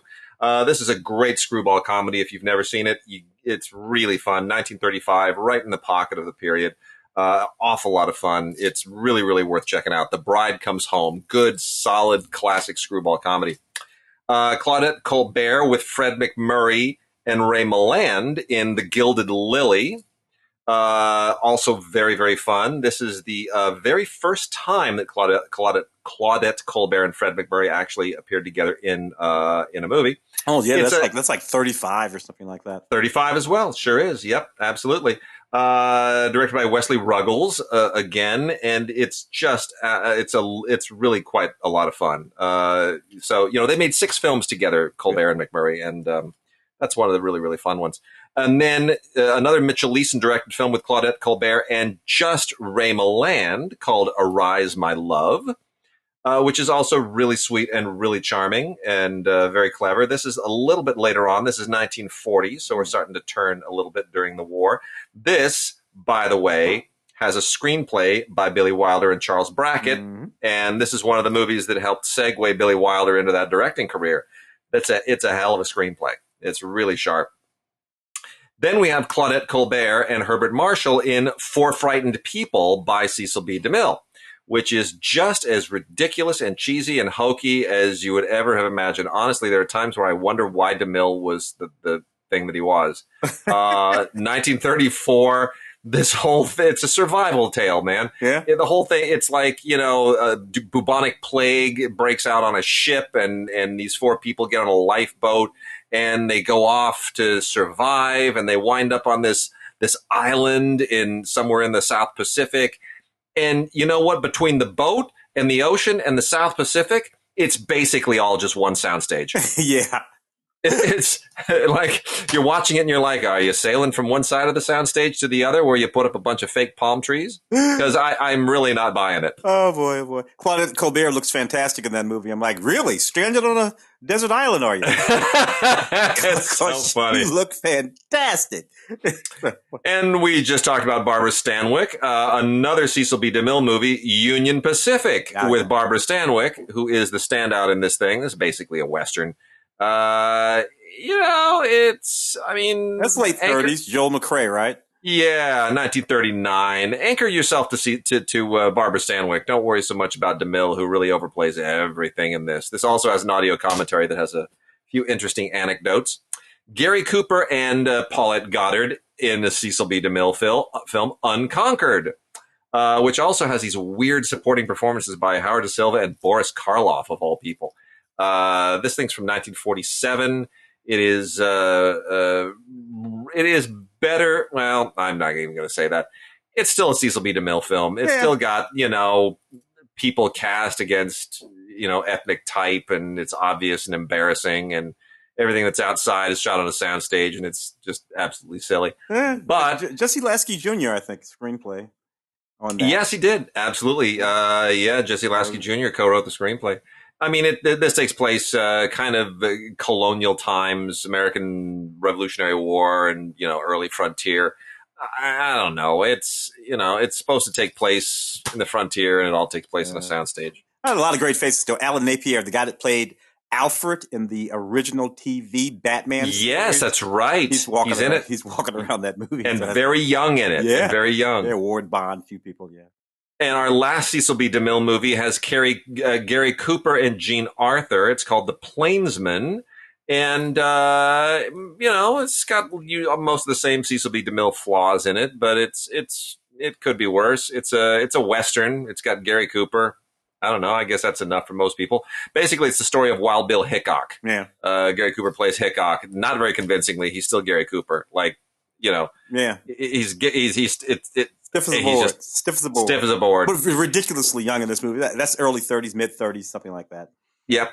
And then another one from the mid 30s is this is our very last one here. Marlena Dietrich and Gary Cooper, great pairing in Frank Borzegi's Desire. Oh yeah. Which is, it's the code is already effect, so there's not that much desire going on here, but it's still fun because it's an Ernst Lubitsch movie. Yeah. Ernst Lubitsch wrote it. Frank Borzage directed it, but it's primarily a Lubitsch story. All the Lubitsch touches are in it, and that makes it fun. So you're watching it for the Lubitsch touch, as it is always called. So let's move on to something else, Tim. I was looking up at the 4K. Yeah, the UHD business. I see Space Jam: A New Legacy. Yeah, I already spit that thing out. You and I, of course, were here for that original Space Jam. How did you? We never talked about the. How did you feel about the original Space Jam? I'm curious. I much prefer it to this. Look, a whole different universe of technology came to us in the. That's true. And that original Space Jam was Michael Jordan or whatever. Plays more like Who Framed Roger Rabbit, And the way that they're doing that kind of stuff. This is really more about the technology than it is anything else. And I like LeBron, and he can be fun when he's acting. But in this, there was just too much acting going on, and so I wasn't a big fan of the 2020. But the kids seem to enjoy it. You see, for me, the problem is the technology. Like, I think the premise of the original Space Jam was ridiculous. Mm-hmm. I mean, it was absolutely absurd. It was like somebody was dropping acid somewhere on the Warner lot and just said, "Hey, man, why don't we match, like, Looney Tunes are popular and Michael Jordan is, like, really popular. Like, why can't we put Michael Jordan and Looney Tunes together?" And for some godforsaken reason, nobody said, "Dude, go home. Go home. That's never going to," but they did it. Yeah. And it never made sense. But I will say this, LeBron is a better actor than Jordan. That's true. Like, he has legitimately more screen presence. He's much more natural. Like, Jordan just wants to play the game. You point a camera at him, he gets very, very patrician. He kind of turns, he starts doing that's talk like the Bob Dole thing, talking about himself in the third person. Yeah. Which is very strange. the only body that ever got, a quote unquote performance out of Jordan that was natural was Spike in those Nike commercials. Those commercials from 35, 40 years ago. Yeah. He was very charming in those spots, but then again, so was Spike. Very true. But LeBron is legitimately very natural on camera. Yeah. He's very funny, isn't he? He can be very funny. He can be, he can act. Straight up, what is it? Trainwreck? Was it Trainwreck? No, Train? Yeah, it was Trainwreck. Yeah. It was Trainwreck. He was terrific. He's just absolutely terrific in that movie. Yeah. He's great in that movie. He's wonderful. But it's all technology here. It's just like splash and sizzle, and I'll tell you, it owns the 4K. It really does. It totally owns the 4K. The TV just pops, and everything is just larger than life. But I don't know, man. It's got some, I got a few extras on it. They're only on Blu-ray, some featurettes and deleted scenes, and but as far as showing off the 4K, man, it's really gorgeous. The colors explode. The blacks are amazing. Misery. The one that which Misery? Misery. This is our Stephen King Misery, man. Rob Reiner, which was an interesting moment for Rob, because not exactly a Rob Reiner kind of film. He tried, right. He didn't want to stick right in, he did that. What was it, Mississippi Burning or something like that? Was that the one you did? No, that was he did the other one. What was it? The one about Medgar Evers, I think it was. Yes, that is. Yeah, with Whoopi Goldberg and all that kind of stuff. Yeah. So he would venture off into other genres. This was an interesting little walk for him. One of the better adaptations of King, if you ask me. Young Kathy Bates. Yes, and I credit that to William Goldman, who wrote the script. Yeah. That was William Goldman took, when you got a great screenwriter adapting a great novel by a great novelist, classic Hollywood movies are filled with stuff like that. And it works, man. I'll tell you, Kathy Bates is fabulous in this thing. And this was, I realized, 1990. Yeah. This is maybe 6 or 7 years after she appeared on The Love Boat. Yeah. Yeah. I'm like, all right. Yeah, all right, right on. Because they cheated her, because she should have been cast in that Frankie and Johnny movie. Yeah, that's right. Because she did the role on Broadway on stage, but they cast Michelle Pfeiffer. Instead, and frankly, I'm sorry, that had a little bit to do with it. But and while I appreciated that movie, I know it would have been a better movie with Kathy Bates. Yep. Because Kathy Bates looked the part. Michelle Pfeiffer was too goddamn beautiful. Yeah. And I'm like, who the hell? What? First of all, why are you a waitress? Yeah. True. Quit this job. And I'll buy you a condo. Get the hell out of here. Well, but by the same token, Clint in his new movie Cry Macho, Clint is 90 in that movie, or 91, whatever he is now. Yeah. But then again, so is Shatner. Yay, William Shatner for oldest guy in space. Let's applaud the Shat.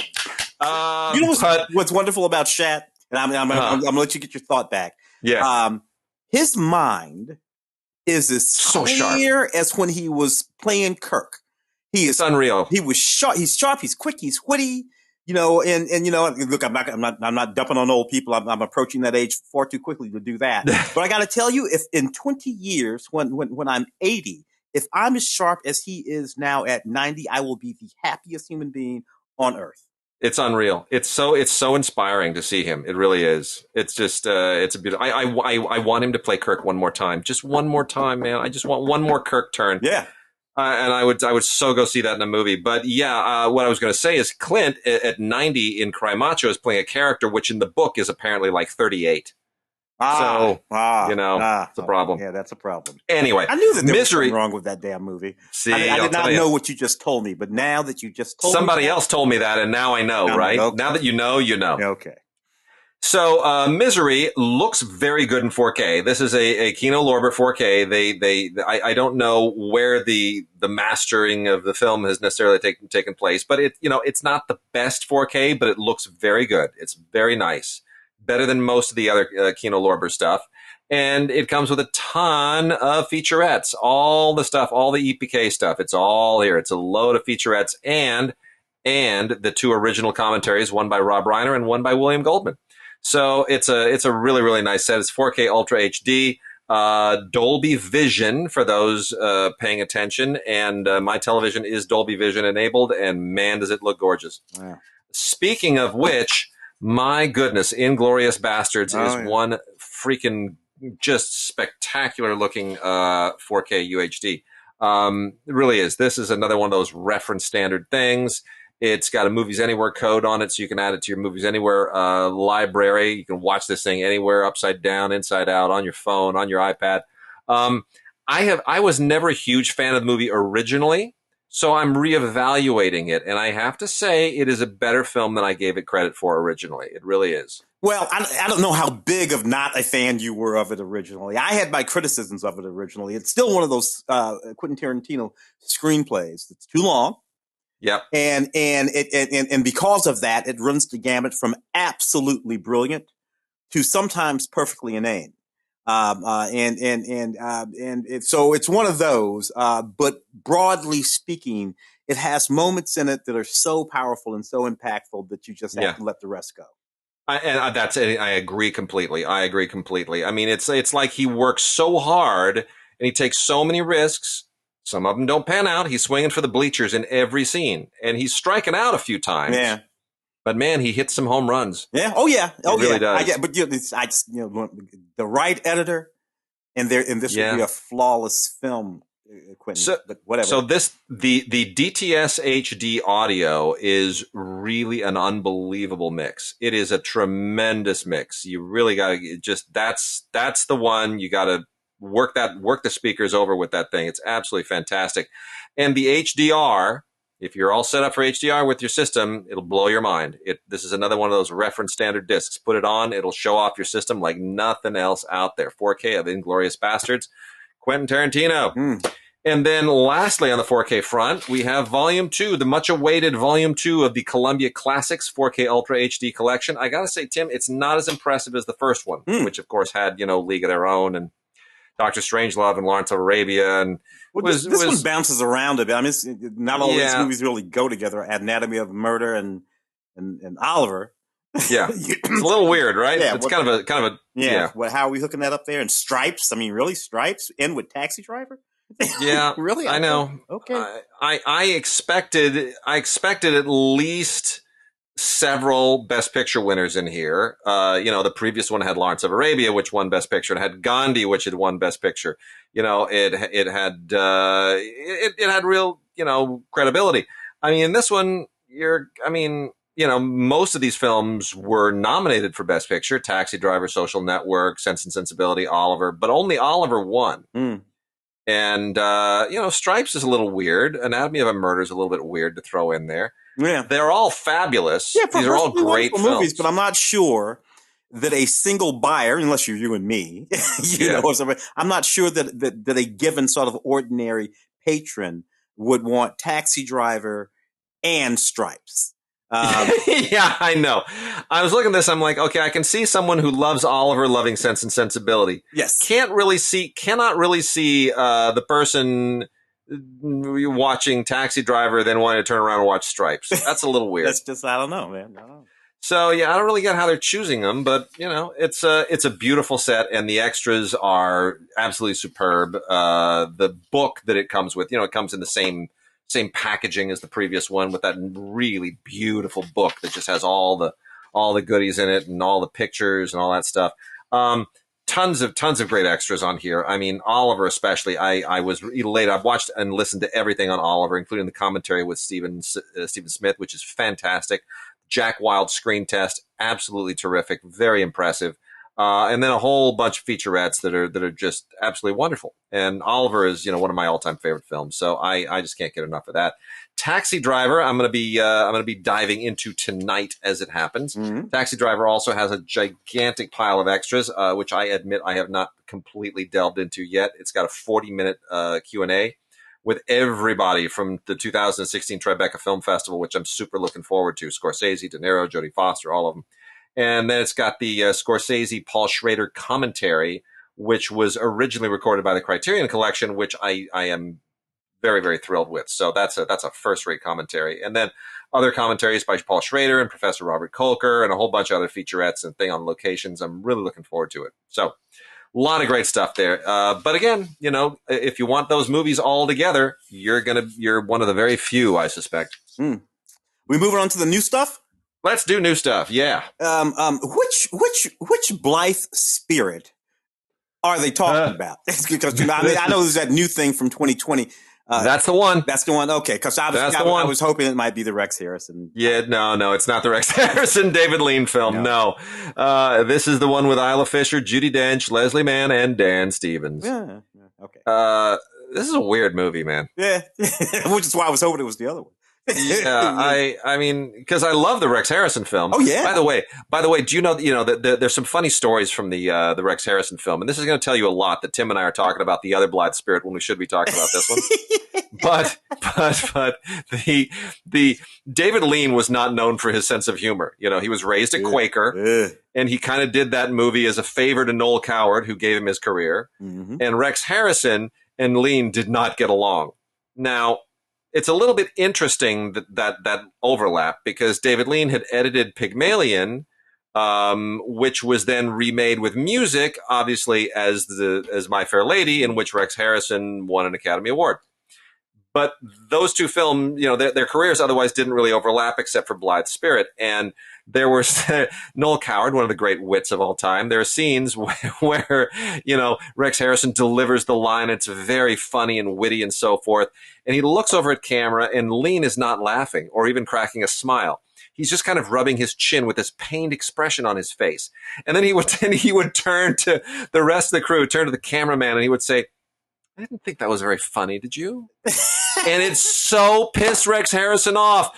Rex Harrison was so angry that here's his director who just can't judge the comedy. He's asking the cameraman if he thought it was funny. It's terrible. Like it was, but yet the movie is perfectly delightful. Lovely. Ronald Mean.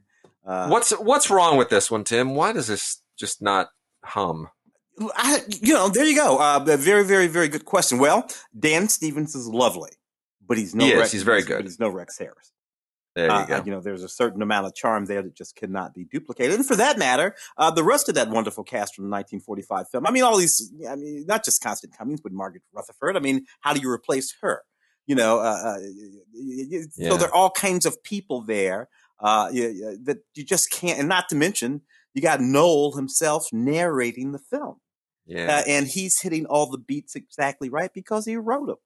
So and so I imagine that this film, the one that we're talking about, the Dan Stevens film, it was kind of done to begin with because you just didn't have all the right elements. That's a good point. We got a great little movie, a little compilation of movies here. It's called "Who Will Start Another Fire." This is from Kino Lorber. It's a collection of 9 short films by emerging filmmakers from quote unquote underrepresented communities around the world.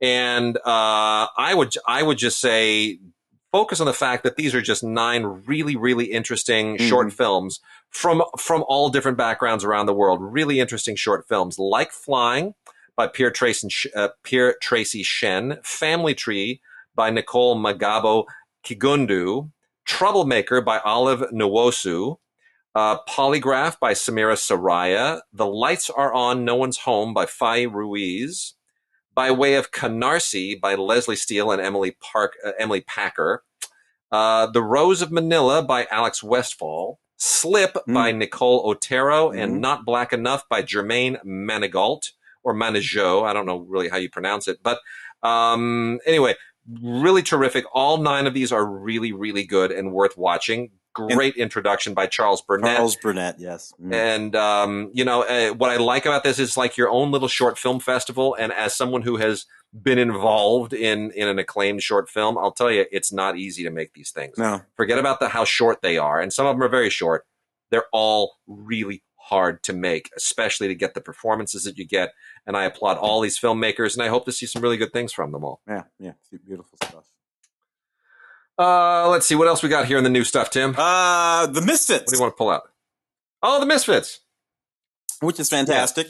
Pierce Brosnan. Yeah, Pierce Brosnan. Yeah, Pierce is kind of owning his age pretty well, isn't he? Yeah. So because the other day we were talking about all the Bond stuff, and Pierce is playing sort of like a reverse. He's a suave debonair guy who's a thief and a scoundrel, and he's got this. And he's got this kid. This is a Rennie Harlin film, by the way. And here's the thing. Rennie Harlin has been making the same movie for 30 years. Doesn't make any difference who's in it. Cutthroat Island. Doesn't make any difference what the genre is. Long Kiss Goodnight. It's always the same movie. Rennie Harlin lives in China now. Did you know that? I did not know that, but now I understand where the money came from. To make this big, very, very expensive movie. He relocated to China, and they give him all the money in the world to make these movies. Now all those Chinese actors make sense to me, too. He gets sent all over the world, all kinds of capers, a daughter, and Nick Cannon, this team of people, and they got to steal some money from this guy to cheat this gangster and all this kind of stuff. And Pierce, again, he's just doing this guy, but he's just wearing his age, and it's just great. And, but it's a Rennie Harlin film. All over the place. You can almost put in any Rennie Harlin film, and it's like you're watching any other Rennie Harlin film. But what's wrong with that? Nothing's wrong with it. Nothing at all. Got a movie here called Beats by Brian Welsh. The Steven Soderbergh executive produced this so that people would actually see it. Otherwise, this thing would have gotten lost. I'm serious. That's what got this movie noticed. Yeah. This takes place in Scotland in 1994, and it takes place in the world of electronic dance music, EDM, as the kids call it. And it's one of those good, gritty kind of UK, British, Irish, Scottish. There's a lot of these, right? That are all set in this kids trying to escape their unfortunate home lives and social situations through something like dance music or dancing.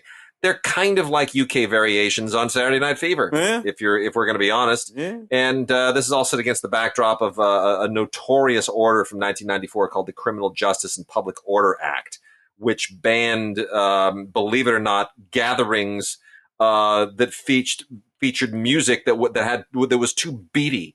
I mean, that's, it's like, really? And it was, it was about raves. It was targeting raves specifically, but like, how do you even write that law? Too many beats. Like, how many beats? Yeah. Like, how many beats, I can imagine somebody like Dre saying, I'm sorry, you gotta be more specific. Like, how many beats is too many beats? Because I'll drop one fewer. I'll get right below that threshold if you just give me the number. It's just nuts. Tim, did you see Free Guy? I did see Free Guy. Ryan, what's his name running around there? Ryan Reynolds. Oh, look, I'll show you something to show you. I'm not a complete and total asshole, but I bought Mint Mobile because, Ryan owns this company now. Yeah, that's right. And he does the commercials and everything. Anyway, Free Guy is a perfectly fine movie. It is funny. I love it. It is just absolutely hysterically funny. And I wasn't going to do it because, I see Ryan's got the gin, he's got the gin, aviation gin. That's his gin. And then he buys the telecom company. And he's got these movies. He's played, who did he play? Obviously he's Deadpool. I think he played somebody else in one of those, DC films too. I can't, and all this kind of stuff. I'm just thinking to myself, you know what, dude, you got too much. That's too much. Yeah. It's too much. And it's irritating. And then he makes this freaking movie and it's fucking funny. And I'm like, right. He's just going to be one of those guys. He's just going to be one of those guys. So this is out on 4K. Disney did not send us the 4K. We only have the Blu-ray, which is unfortunate because I'd love to see how this thing looks in 4K. But and there's a Movies Anywhere code. But regardless, it's really fun. The whole thing is kind of riffing on we could call it a video game era version of Sherlock Jr. or Purple Rose of Cairo, because there's the world in the game and then there's the world in the real life. And they kind of, people are becoming sentient in the game. It's a little matrixy, but it's funny and it's clever and it's self-referential. And it's a really, really, Taika Waititi, who is an Oscar winner as a screenwriter and a filmmaker, has done Marvel films too. It shows up as the bad guy in this thing. He's terrific. I mean, everything about this movie just works. And here's what I hate most about it. It's directed by Sean Levy. Yeah. This is what my 2021 has been like. This is what has been more painful than the pandemic to me. The two filmmakers that I have spent the better part of the last 20 years denigrating and ridiculing right there with you, brother, are Zack Snyder and Sean Levy. I have ripped the two of them to pieces. And literally within 6 months, I have to eat crow on both of them. I will only say this about both of them, because I've been right there with you.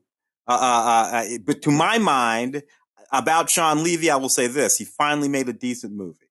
Yeah. So that's what he gets from me. And he's been doing good work on Stranger Things. I have to be honest, really. too. And which is funny because, that's where he should have always been. He should that medium at that scale really serves Sean Levy movies much better. Sean Levy media much better than feature films. Feature films, the jokes wear thin. Night at the Museum. I don't care how many of them you make. That was funny for the first 15 minutes of the first movie. And then everything after that, there you go. But, take all that stuff and stack it up on television in a rip-roaring TV show, and it's great. And Free Guy. There you go. Got a couple here from Lionsgate. Lady of the Manor. I wish I could say something nice about this movie, but I can't stand it. It's not that fun. It's like a supernatural comedy, and I don't think it's that supernatural, and I don't think it's that comedic. So Melanie Linsky, who I really like, going all the way back to 2.5 Men, is hired for this, they do these tours, right, of these old places in the South, and she's hired to be the woman who died in the post Civil War period, who the owner of the house, the lady of the house, lady of the manor. And then the ghost of the actual lady, Judy Greer, shows up. And so now it winds up being this shtick between the ghost of the actual woman and the one who's hired to play her in the tours of the current manor. I don't understand why anybody thought this was funny. But anyway, Justin Long and his brother wrote and directed this, and I don't want to say anything bad about him because I like Justin Long, but devote your filmmaking skills elsewhere. Please. The other one is Catch the Bullet with Jay Scarrett, Peter Facinelli, Tom Skerritt. Jay Pickett, Peter Facinelli, John Skerritt, Tom Skerritt. Going too fast here. This is basically a straight up Grindstone movie, except it's set in the West. So it's Grindstone doing its Lionsgate action thing, except it's now, a Western, which is a little bit of a turn, but, it's, I don't know. It's a chasing an outlaw thing. They made 1 million of these in the 50s and 60s, and I just don't quite know what this adds to any of that. Yeah. They don't play as well contemporarily now as they did, when we were kids, or even as late as the ones that Clint made in the late 90s, Unforgiven, High Plains Drifter, right, in the 80s and 90s. They still played, and they were still banging them out in the early 90s, Geronimo, and a couple others. But by the time you get to the late 90s, the actual Western set in the Old West becomes something kind of difficult to do. I don't know. Interesting. Yeah. Let's see. Did you see The Green Knight by chance? I did not see The Green Knight. What did you think? So I had not seen it. I had meant to see it and finally caught up with it. So I love David Lowery. I think you and I both really like David Lowery. Yeah. He's been coming on for a while. He's got a touch of Terrence Malick to his whole sensibility. And this is basically telling the story of the Green Knight, which is one of those, the story of King Arthur occupies a number of different literary sources. There's Le Morte d'Arthur by Thomas Malory. There's the epic poem Sir Gawain and the Green Knight. There's a whole bunch of different ones. And this is based primarily on that story of Sir Gawain and the Green Knight. And here Sir Gawain is played by Dev Patel. It's very stylish. It's surprisingly faithful to the source material. But, and I hate saying this, Tim, I'm sorry. I love Dev Patel, but I can't get, it's the same problem that I had with the David Copperfield that he was in. Yeah. Dev Patel is South Asian. Yeah. And I can't, it's like,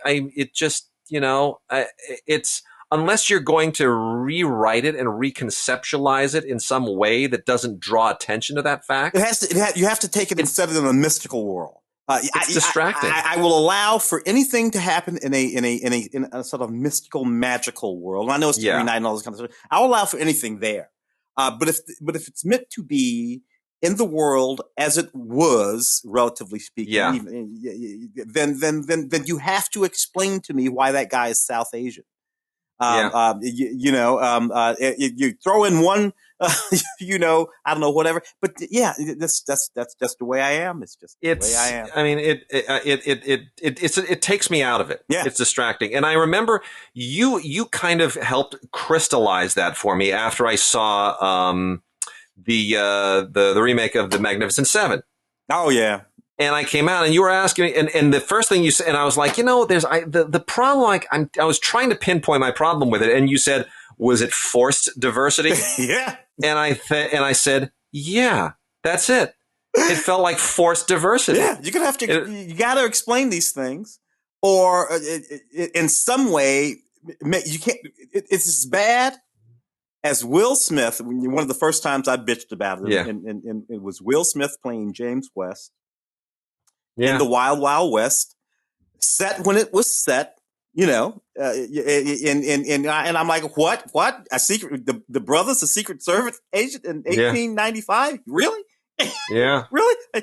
So and I appreciated it deeply, but this is not a movie that I can even pay any attention to, because it's just decided the world isn't the world, and that I can't. No, it's distracting. Can't do it. Naked Singularity was an interesting little thing from Screen Media. I like how John Boyega's mixing it up. He's not taking just the big paydays and the obvious stuff. He's really mixing it up. He's keeping us all off balance.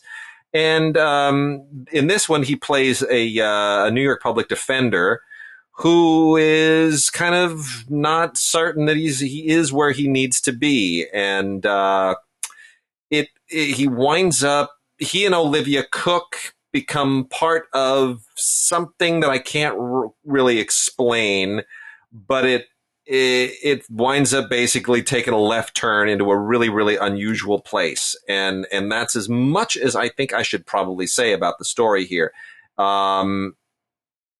See it for John Boyega, see it for Olivia Cook. They're both terrific in it. They're both doing the best work of their careers. And this movie is going to be forgotten by almost everybody. But check it out. Yeah. Check it out. John Boyega and Olivia Cook in Naked Singularity. Really an interesting little indie. Should probably start to wrap it up here and migrate into our interview. But are there any others here that you wanted to focus on? In the docs, which projectionist is that? The projectionist. Oh, let me go over to that. Hang on here. This is the Abel Ferrara projectionist. Okay, the 2019 film. Okay, interesting. Yeah, this is a documentary by Abel Ferrara. This is from Kino Lorber on Blu-ray. This was a big deal at Tribeca. It got some great comments out of Tribeca. Did you see this by chance? Oh, I absolutely did. That's why I was hoping it was that one. Yeah. Really appreciated that film. I think, really appreciated that film. Yeah, this is about Nick Nicolau. Who basically a guy who started, he's kind of a famous theater operator. He started with porn films, right? Yeah. Didn't he start with adult movies and all that? And this is, in Queens in the early 70s. Fantastic. Yeah, man. Yeah.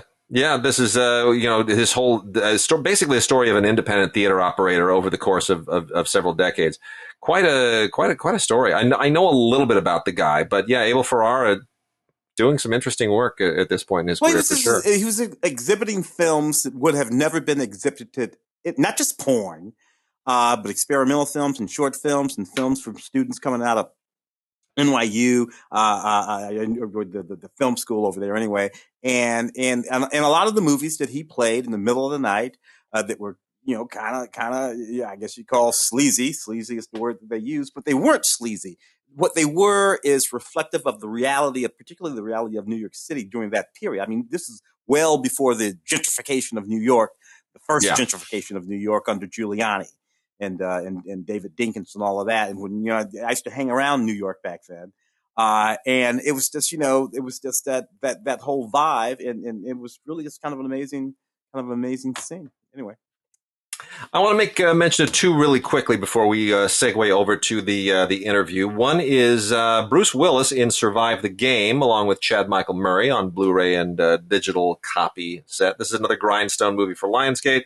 I mean, it's if you've seen one Bruce Willis grindstone movie, you've kind of seen them all.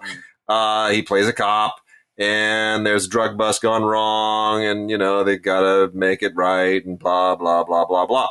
And it's very competently made, and it's nothing new whatsoever. But again, Bruce Willis has a following. Want to make sure that his fans don't miss out. Yes, sir. I'm hoping Bruce will pull off a Nick Cage. Bruce is actually older than Nick Cage, but I'm hoping he'll pull off a Nick Cage where, he goes into the abyss, but every now and again pulls one out, Willy's Wonderland, that wacky rainbow movie, Kick Ass or something like that. And there you are, and you're like, okay, that's my guy. Still got my fingers crossed for Bruce. Well, we also have Angelina Jolie, who acts very infrequently these days, is going to show up in The Immortals, directed by Chloe Zhao very soon. But meanwhile, she made this interesting little movie called Those Who Wish Me Dead. This has a Movies Anywhere code on it. And she plays a firefighter in it, a smoke jumper, someone who's a smoke jumper. You hop out in forest fires, and she's traumatized about, these people she was not able to save, and winds up in kind of a road trip with this 12-year-old boy. And of course, it's a chance to redeem herself. And, there are these lightning storms, and it becomes very much one of those road trips, grown up and a kid and a road trip. And it feels a tiny bit like The Mandalorian, I've got to admit. There's a little bit of that going on here, but I didn't buy her as a fighting. That's the thing, right? Second, not 1 fucking second. Taylor Sheridan movie. Just not a second that I buy that, So she's got to be beautiful and all that kind of stuff. But there's beautiful, and Angelina is just beautiful. And no, you're not a smoke jumper. Stop. Yeah. Well, there it is. In any case, that's it for this week. And we'll be back in about 10, 11 days, something like that, to do our little Halloween coverage. A lot of spooky movies, and we'll share our own picks for scary movies that you could watch on streaming at that time, too. And meanwhile, go to Gods at DigiGods. Email us at gods@digigods.com or gods@cinegods.com, or just go to cinegods.com. The podcast is there as well as at DigiGods.com, and we're getting new stuff up there on an increasingly regular basis. We are going to try to get in another Godcast. We're going to do with some horror movie producers that we're very good friends with. Stereoscopic Productions, the fellows over there, George Lee and Marcus over there, making horror films now. What George likes to call elevated horror, which I think so. We're gonna do a little sit down with them on the Godcast and talk about a film they just made, which happens to feature our other good friend Sherman Augustus from our first Godcast. So they just knocked the movie off in Savannah, wicked little horror movie, and we're gonna just talk about the whole horror movie thing. As it comes back on us. I think I reviewed anyway, the Halloween middle film at the top of this podcast. So there's a horror movie thing going on, and horror has been this genre that just won't go away. It's always very profitable. Romantic comedies come and go, space operas come and go, but horror is always there. It is. It is indeed. All right. With that, and then without further ado, here is our interview with Grady Hendrix and Chris Poggiali, the authors of These Fists Break Bricks, which is a terrific book, wonderful foreword by RZA of Wu-Tang Clan, who, of course, is one of the all-time great fans and boosters of this genre. And this is an absolutely terrific book. So here, interview with Grady Hendrix and Chris Poggiali, authors of These Fists Break Bricks.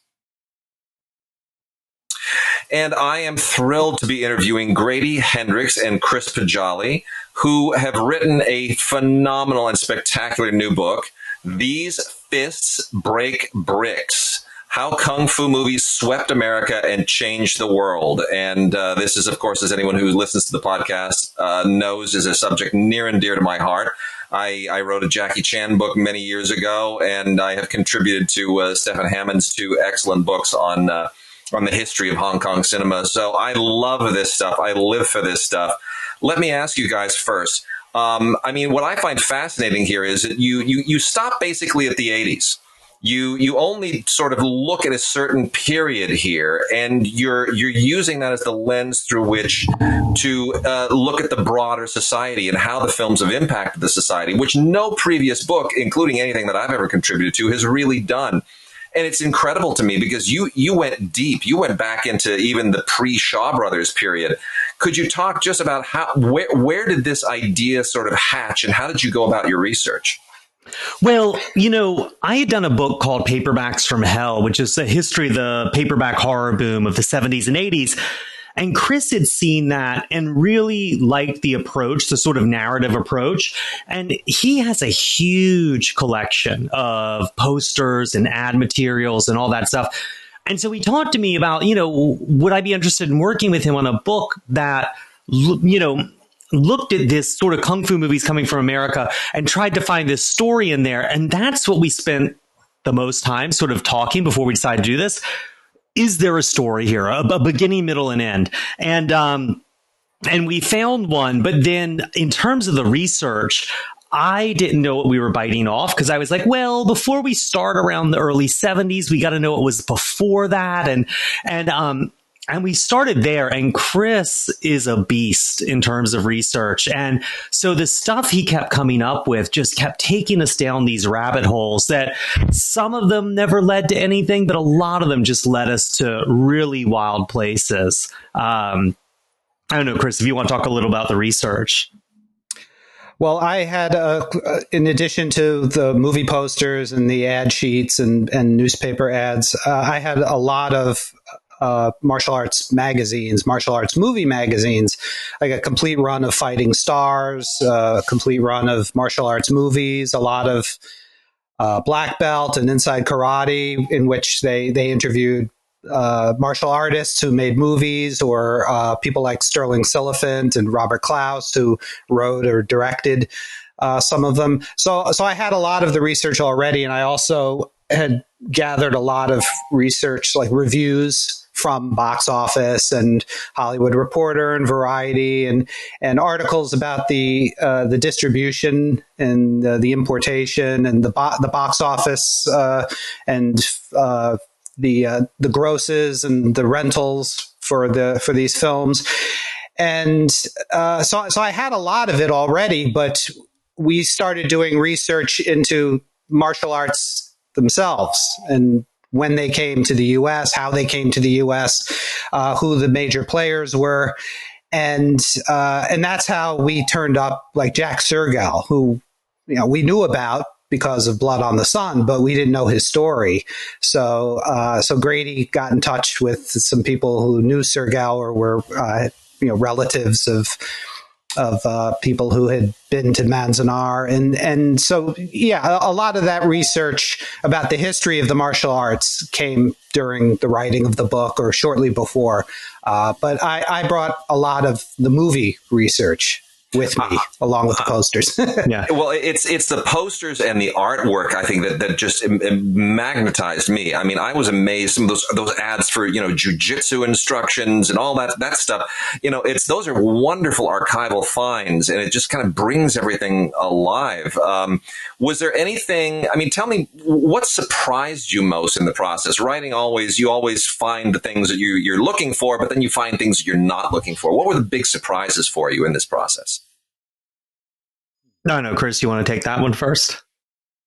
Well, I wanted to talk with some of the writers and editors of the magazines that I just mentioned, like Martial Arts Movies. And so I started looking around for the editor of Martial Arts Movies, who was Sandra Siegel. And I found out that she's now Judge Sandra Ikuda, a 9th District Circuit Judge. Oh, that's great. And she was, interviewed her, and her husband was the top photographer, Ed Ikuda, the top photographer in the 70s and 80s for all of these magazines. He photographed everybody from Bruce Lee to everyone. So the cover of Timac that's in the book is one of Ed's photos. He was at the Bruce Lee auditions when they did the John Peters, Barbara Streisand movie in the late 70s. He was there. He photographed all of that. Just an incredible talent. So I interviewed them both for the book, and so that was a real kick, finding out that she was a judge now. Yeah, Grady, how about you? What was a fun surprise? Well, for me, there was so much stuff in here that was surprising. So many threads we followed back to really wild sources. And one of the things something Chris was just saying, and this blew my mind, is after Bruce Lee died, Barbara Streisand helped put together this giant Bruce Lee biopic project where Chuck Norris and Bruce Lee's brother and Robert Klaus and John Peters, all these people participated looking for a Bruce Lee lookalike to make in a major studio film. And it's, and so you think of Bruceploitation movies as these cheap knockoffs, not this giant studio production with, people like Chuck Norris and Barbara Streisand lending their name. But there were also some people that we sort of tracked down or learned about that I wish we'd been able to do more with. And, one of them who really sort of captured me is Joan Deanda and Marcia Silen. Chris, is that how she pronounces her name? Yeah, I think so. Or Marcia Silen. Yeah. Because they were these two women, and they were a couple, and or we think they were a couple. They seem to have been a couple, and they ran this company called Cineworld Pictures, and they started out making these 16 millimeter softcore movies, and then sort of got out of that when the FBI started cracking down, because the FBI kept coming in their office wearing wires, trying to get them to make hardcore movies in the early 70s so they could bust them. And they were like, they always recognize them because the agents offered too much money. So then these two women got out of that, took over a porno theater in LA, and started screening all these classic movies with Rosalind Russell and Mae West, made it a showcase for female filmmakers. Then they started a distribution company specializing in movies by and about women. And then they started Cineworld, which was doing they didn't have a lot of money. So they were doing really bottom of the barrel movies like The Dragon Lives Again and The Warrior Within, which was a documentary, and some blaxploitation movies. And then they got into children's films. It's just, and they don't figure in the book a whole lot, but it's just, there's so many people with these wild stories that I wish we'd had more space for. Well, talking about wild stories, so one of my very, very close friends recently departed was Martin Zweiback, who was one of the head writers on Kung Fu on television. And I used to talk to Martin a lot about that stuff. And one story that never, ever came up is the one that you guys relate in the book, which is that Kung Fu was canceled when David Carradine went on a naked peyote binge around Laurel Canyon. I mean, that I had never heard that. Where did that story come from? That's incredible. Well, we found the original articles about it, and I think David Carradine talks about it in his memoir, Chris, doesn't he? Yes. Yep. Mm-hmm. Yeah. Well, I had never heard it. That was new to me. That was amazing. Well, and one of the things that was interesting doing this book is looking at the time, like they never gave that as the reason they canceled Kung Fu, but you look at the timeline of when these things were happening and when it was canceled and what episodes they had in the can, and you look at the language in the press release about it ending its run, and Carradine saying, this wasn't a good look, and you just put those pieces together and you're like, oh, huh. So that's what happened. Yeah. Well, it's and I that you talk about so many films too that I have never seen, and that was really humbling to me, because I come from that generation, that Bruce Lee, Jackie Chan generation that then turned around and discovered all the Shaw Brothers movies, and we like to think that we sort of have this great encyclopedic knowledge that we've now seen the whole canon all the way from Shaw Brothers all the way through the Hong Kong New Wave, and you guys pick up. I mean, there's so many really cool obscure movies in here that you talk about. Where do you think the greatest influence on American culture from the martial arts world happened? Where was it? Was it the Hong Kong movies? Was it the homegrown stuff? Was it exploitation films? How do you sort of break that down as to sort of the explosion of popularity for martial arts from martial arts movies in American culture? How does that break down for you guys? I don't know, Chris. What do you think? Well, do you mean because Kung Fu premiered over a year before the big craze happened? Yeah, because it just, for me, it was Bruce Lee. And then Bruce Lee, I got into Kung Fu on television, and then from there, Jackie Chan. And so that was sort of my trajectory. But in some, for a lot of people, it was Chuck Norris movies. Right. I mean, right. And other people still, they were already on board with the Shaw Brothers movies. I know older people older than I am who were all, they were the only white guys going to all the Chinatown theaters. So, where does the American fixation with these films, where does that kind of begin? Is it Bruce Lee, or was Bruce Lee just kind of, did he light the fuse that others carried? How do you sort of see the trajectory? I mean, I'll jump in and just say, I think it definitely was Bruce Lee. I mean, his movie wasn't the one that broke big, right? In 1973, it was Five Fingers of Death that really captured people. And interesting. Bruce Lee sort of came after, and actually Duel of the Iron Fist, and then around the same time the Bruce Lee movies, the dubbed ones, were being released, Angela Mao films like Deep Thrust were big in theaters, and it wasn't really until August of that year, when the Kung Fu sort of wave was almost cresting from these other movies and everyone jumping in the pool, that Enter the Dragon came out. And by then, Bruce Lee had been dead for several weeks, and that really became huge. And that sort of, if these other movies could have been a flash in the pan, that really planted the flag and made it permanent. But, you had a couple of interesting things happen, which was, one thing was that a lot of the movies, this was the first time non-white actors were really just, taking the war by storm. Blaxploitation movies had done that. And certainly there were people like Sidney Poitier and things like that, and Harry Belafonte. But these seemed to come out of nowhere. They weren't big studio movies. They were Warner Brothers movies, but they weren't getting the push. They weren't getting the celebrities. And they seemed to sort of come bottom up instead of top down. And so there was a lot of playing catch up with that. But what you look at them doing to American movies is really interesting.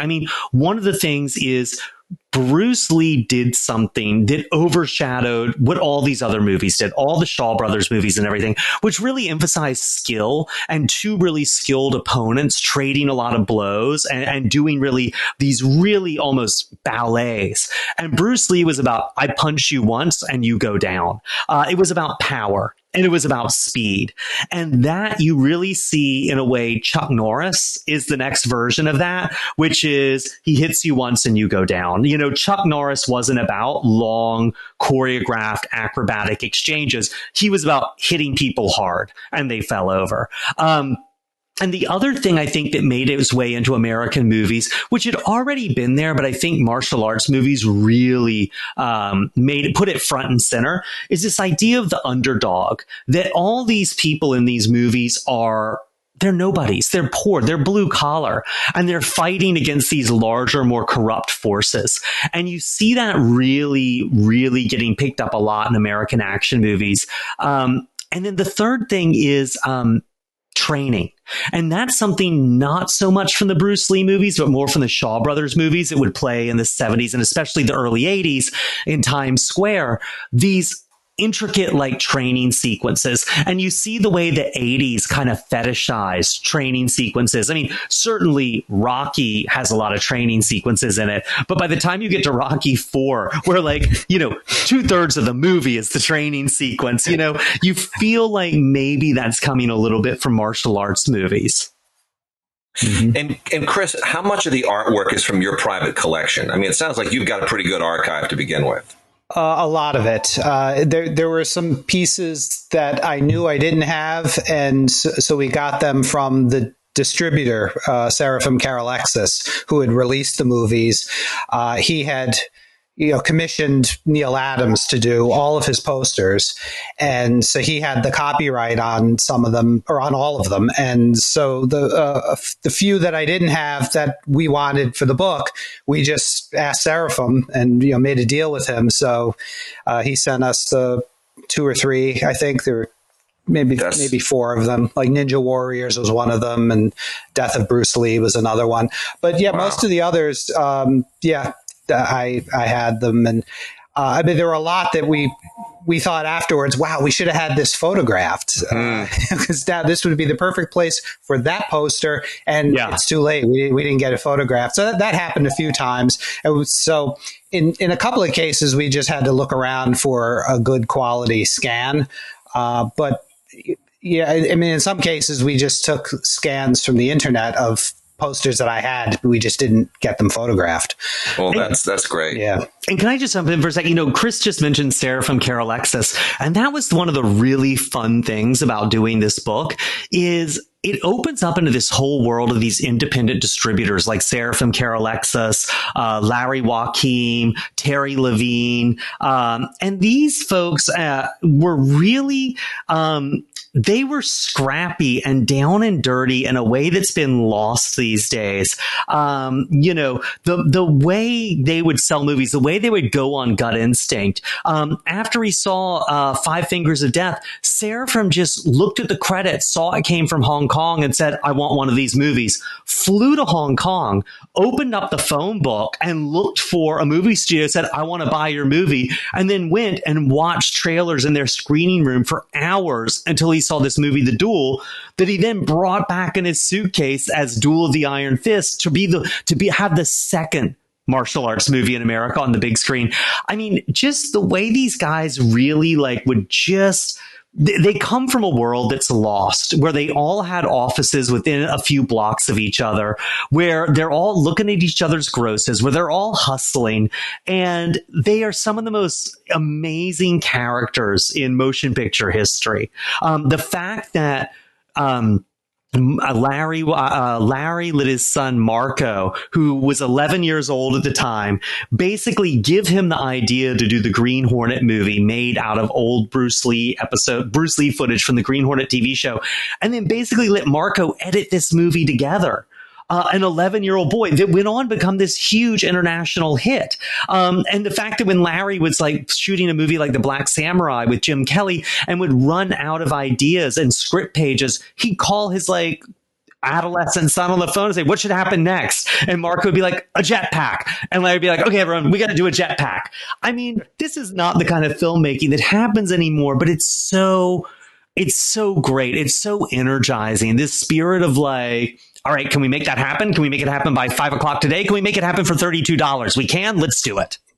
Grady, I'm so glad you went there, because that was actually where I was going to go next, was the distributors, because this brought back a lot of, and everything you're just saying there too, brought back a lot of when, about 20 years ago, my Cindy Guts colleague Ray Green and I made a documentary, which Ray wrote and directed, called Schlock, The Secret History of American Movies. And we interviewed all of these great exploiters who were still with us then and are no longer. Sam Arkoff and, Corman, obviously, and Doris Wishman. And the one thing that came out of that was a similar kind of a sensibility. Arkoff said to us, he said, we had titles and we had posters, and that's what we sold the movies on. And then we wrote the scripts. And it seems to me that a lot of these guys, I mean, you have a distributor directory in here that has companies in it I've never heard of, like, Cinema Shares and World Northall, and, let's another one up here that I had absolutely Ivory League Pictures. Never heard of Ivory League Pictures. I mean, what kind of crazy research did you have to do to figure out who all these companies were? Do any of them still exist? No. Well, World Northall still exists. It's just that was a family-run business, and they just shut it down. I think they're in real estate now. I think it was the Stanton family ran World Northall. But a lot of the people from World Northall came from Cinema Shares. A key player was Mel Marin, who was the first person who he was involved with the Godzilla movies in the 60s and 70s. He had a deal to distribute a lot of the Godzilla movies. And then he got involved with martial arts movies, first with Cinema Shares, and then he went to World Northall and made the big sale for the television syndication with the Shaw Brothers movies. So he was involved with a lot of different companies over the years. And so I talked to him a few times for the book and for other projects that I'd worked on. But Ivory League was a short-lived company, which I think Mel was involved with anyway. But his assistant was a guy named Ivory Harris, who ran that company. And I think they only released a couple of movies. And it was Ivory. He was the print coordinator for Mel's different companies. He ended up when he passed away, he was working for Castle Hill with Mel. Interesting. But he was the guy who shipped out the prints, and he did that job for a number of different companies. Jerry Gross's first company, Cinemation, and so he knew a lot of the exhibitors and the sub-distributors around the country. So he just ran this company on the side while he was working with Mel at I think at that point they were at Castle Hill or Almy Pictures. I'm not sure. They jumped around. And it's interesting. People tend to think of this as a very male field, but then I was reading in your book under Unifilm the story of Neva Frieden, who was this amazing. I mean, this is a woman working in this field, and you say here that Unifilm released 200 movies theatrically in 9 years. Yeah. That's amazing for an indie. I mean, that's an amazing clip. Talk about Neva Frieden for a second, if you could. And Neva's great. She was a writer for Playboy magazine. She's very knowledgeable in jazz. So she was their jazz critic and expert for a while in the 70s. She worked for Bryanston, releasing in the mid 70s, and then wrote some screenplays. Like she wrote The Toolbox Murders and a couple of Sweater Girls. So she wrote some exploitation movies, and she started working for a company called Condor Films, and they were a sub-distributor on the West Coast, and she was booking their martial arts movies, and she got into a disagreement with a new booker that they had hired, who said, the theaters are asking for more Bruce Lee movies. And she said, well, Bruce Lee only made 4 or 5 movies. That's it. I mean, and he said, well, no, they want movies with the real Bruce Lee. And she's like, but we don't have them. If Columbia, at that point, I think Columbia Pictures had most of them that weren't the other 4 that weren't Enter the Dragon. So she said, well, it's there are only so many Bruce Lee movies around. You have to go with one of the imitations. So they got into an argument about that, and she was let go. And a couple nights later, she got a phone call from these Hong Kong distributors who were upset that she had been fired, and they sent her $5,000 and told her to set up a company to distribute their movies. They had an office in Guam, so they could ship the movies out from there using the U.S. Postal Service. And she said, well, you already have a company in Jacksonville to distribute your movies. We were the sub-distributors for them on the West Coast. And they said, yeah, but we have so many movies, we could use a second company. So they had her set up this company. And yeah, for the next 9 years, she ran it and distributed their films, and also not only in theaters, but on television and home video. Like there was a television division for Unifilm. Amazing. And one of my other favorite things in the book is how you resurrect a lot of these figures that I had even forgotten about, like Ron Van Cleef and Charles Bonnet, these sort of these homegrown martial artists who came out of karate and full contact, or maybe were covered in some other way and had students and were sort of, for a moment, they had a moment in the sun, didn't they?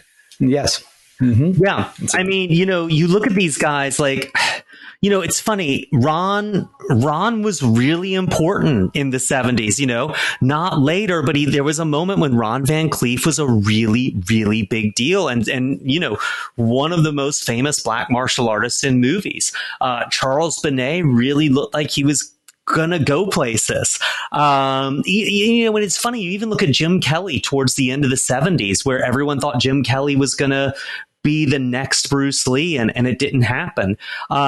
And one of my favorites, who you didn't mention, but Carl Scott, who was a young African-American kid who I think, a lot of these other guys did karate, which is great. Nothing against karate, but Carl Scott did kung fu. And so on screen, it's a much more supple martial art. It's much more about forms and stances, and it's much more about flowing rather than power. And he's amazing on screen when you see him in something like Soul Brothers of Kung Fu. And, he was just a kid. I think he was, Chris, in 10th grade when he made Soul Brothers of Kung Fu? Yeah, and his mom let him go to Hong Kong and make it as long as he was back in time to start the school year. And he went on to make a few more movies, and I think just kind of got into other things and moved on. But, Carl Scott's amazing. He's got a lot of charisma. He's got great action chops. And a lot of these guys, they have been forgotten. And so that was a real privilege for us, is to sort of be able to shine a light on their name again.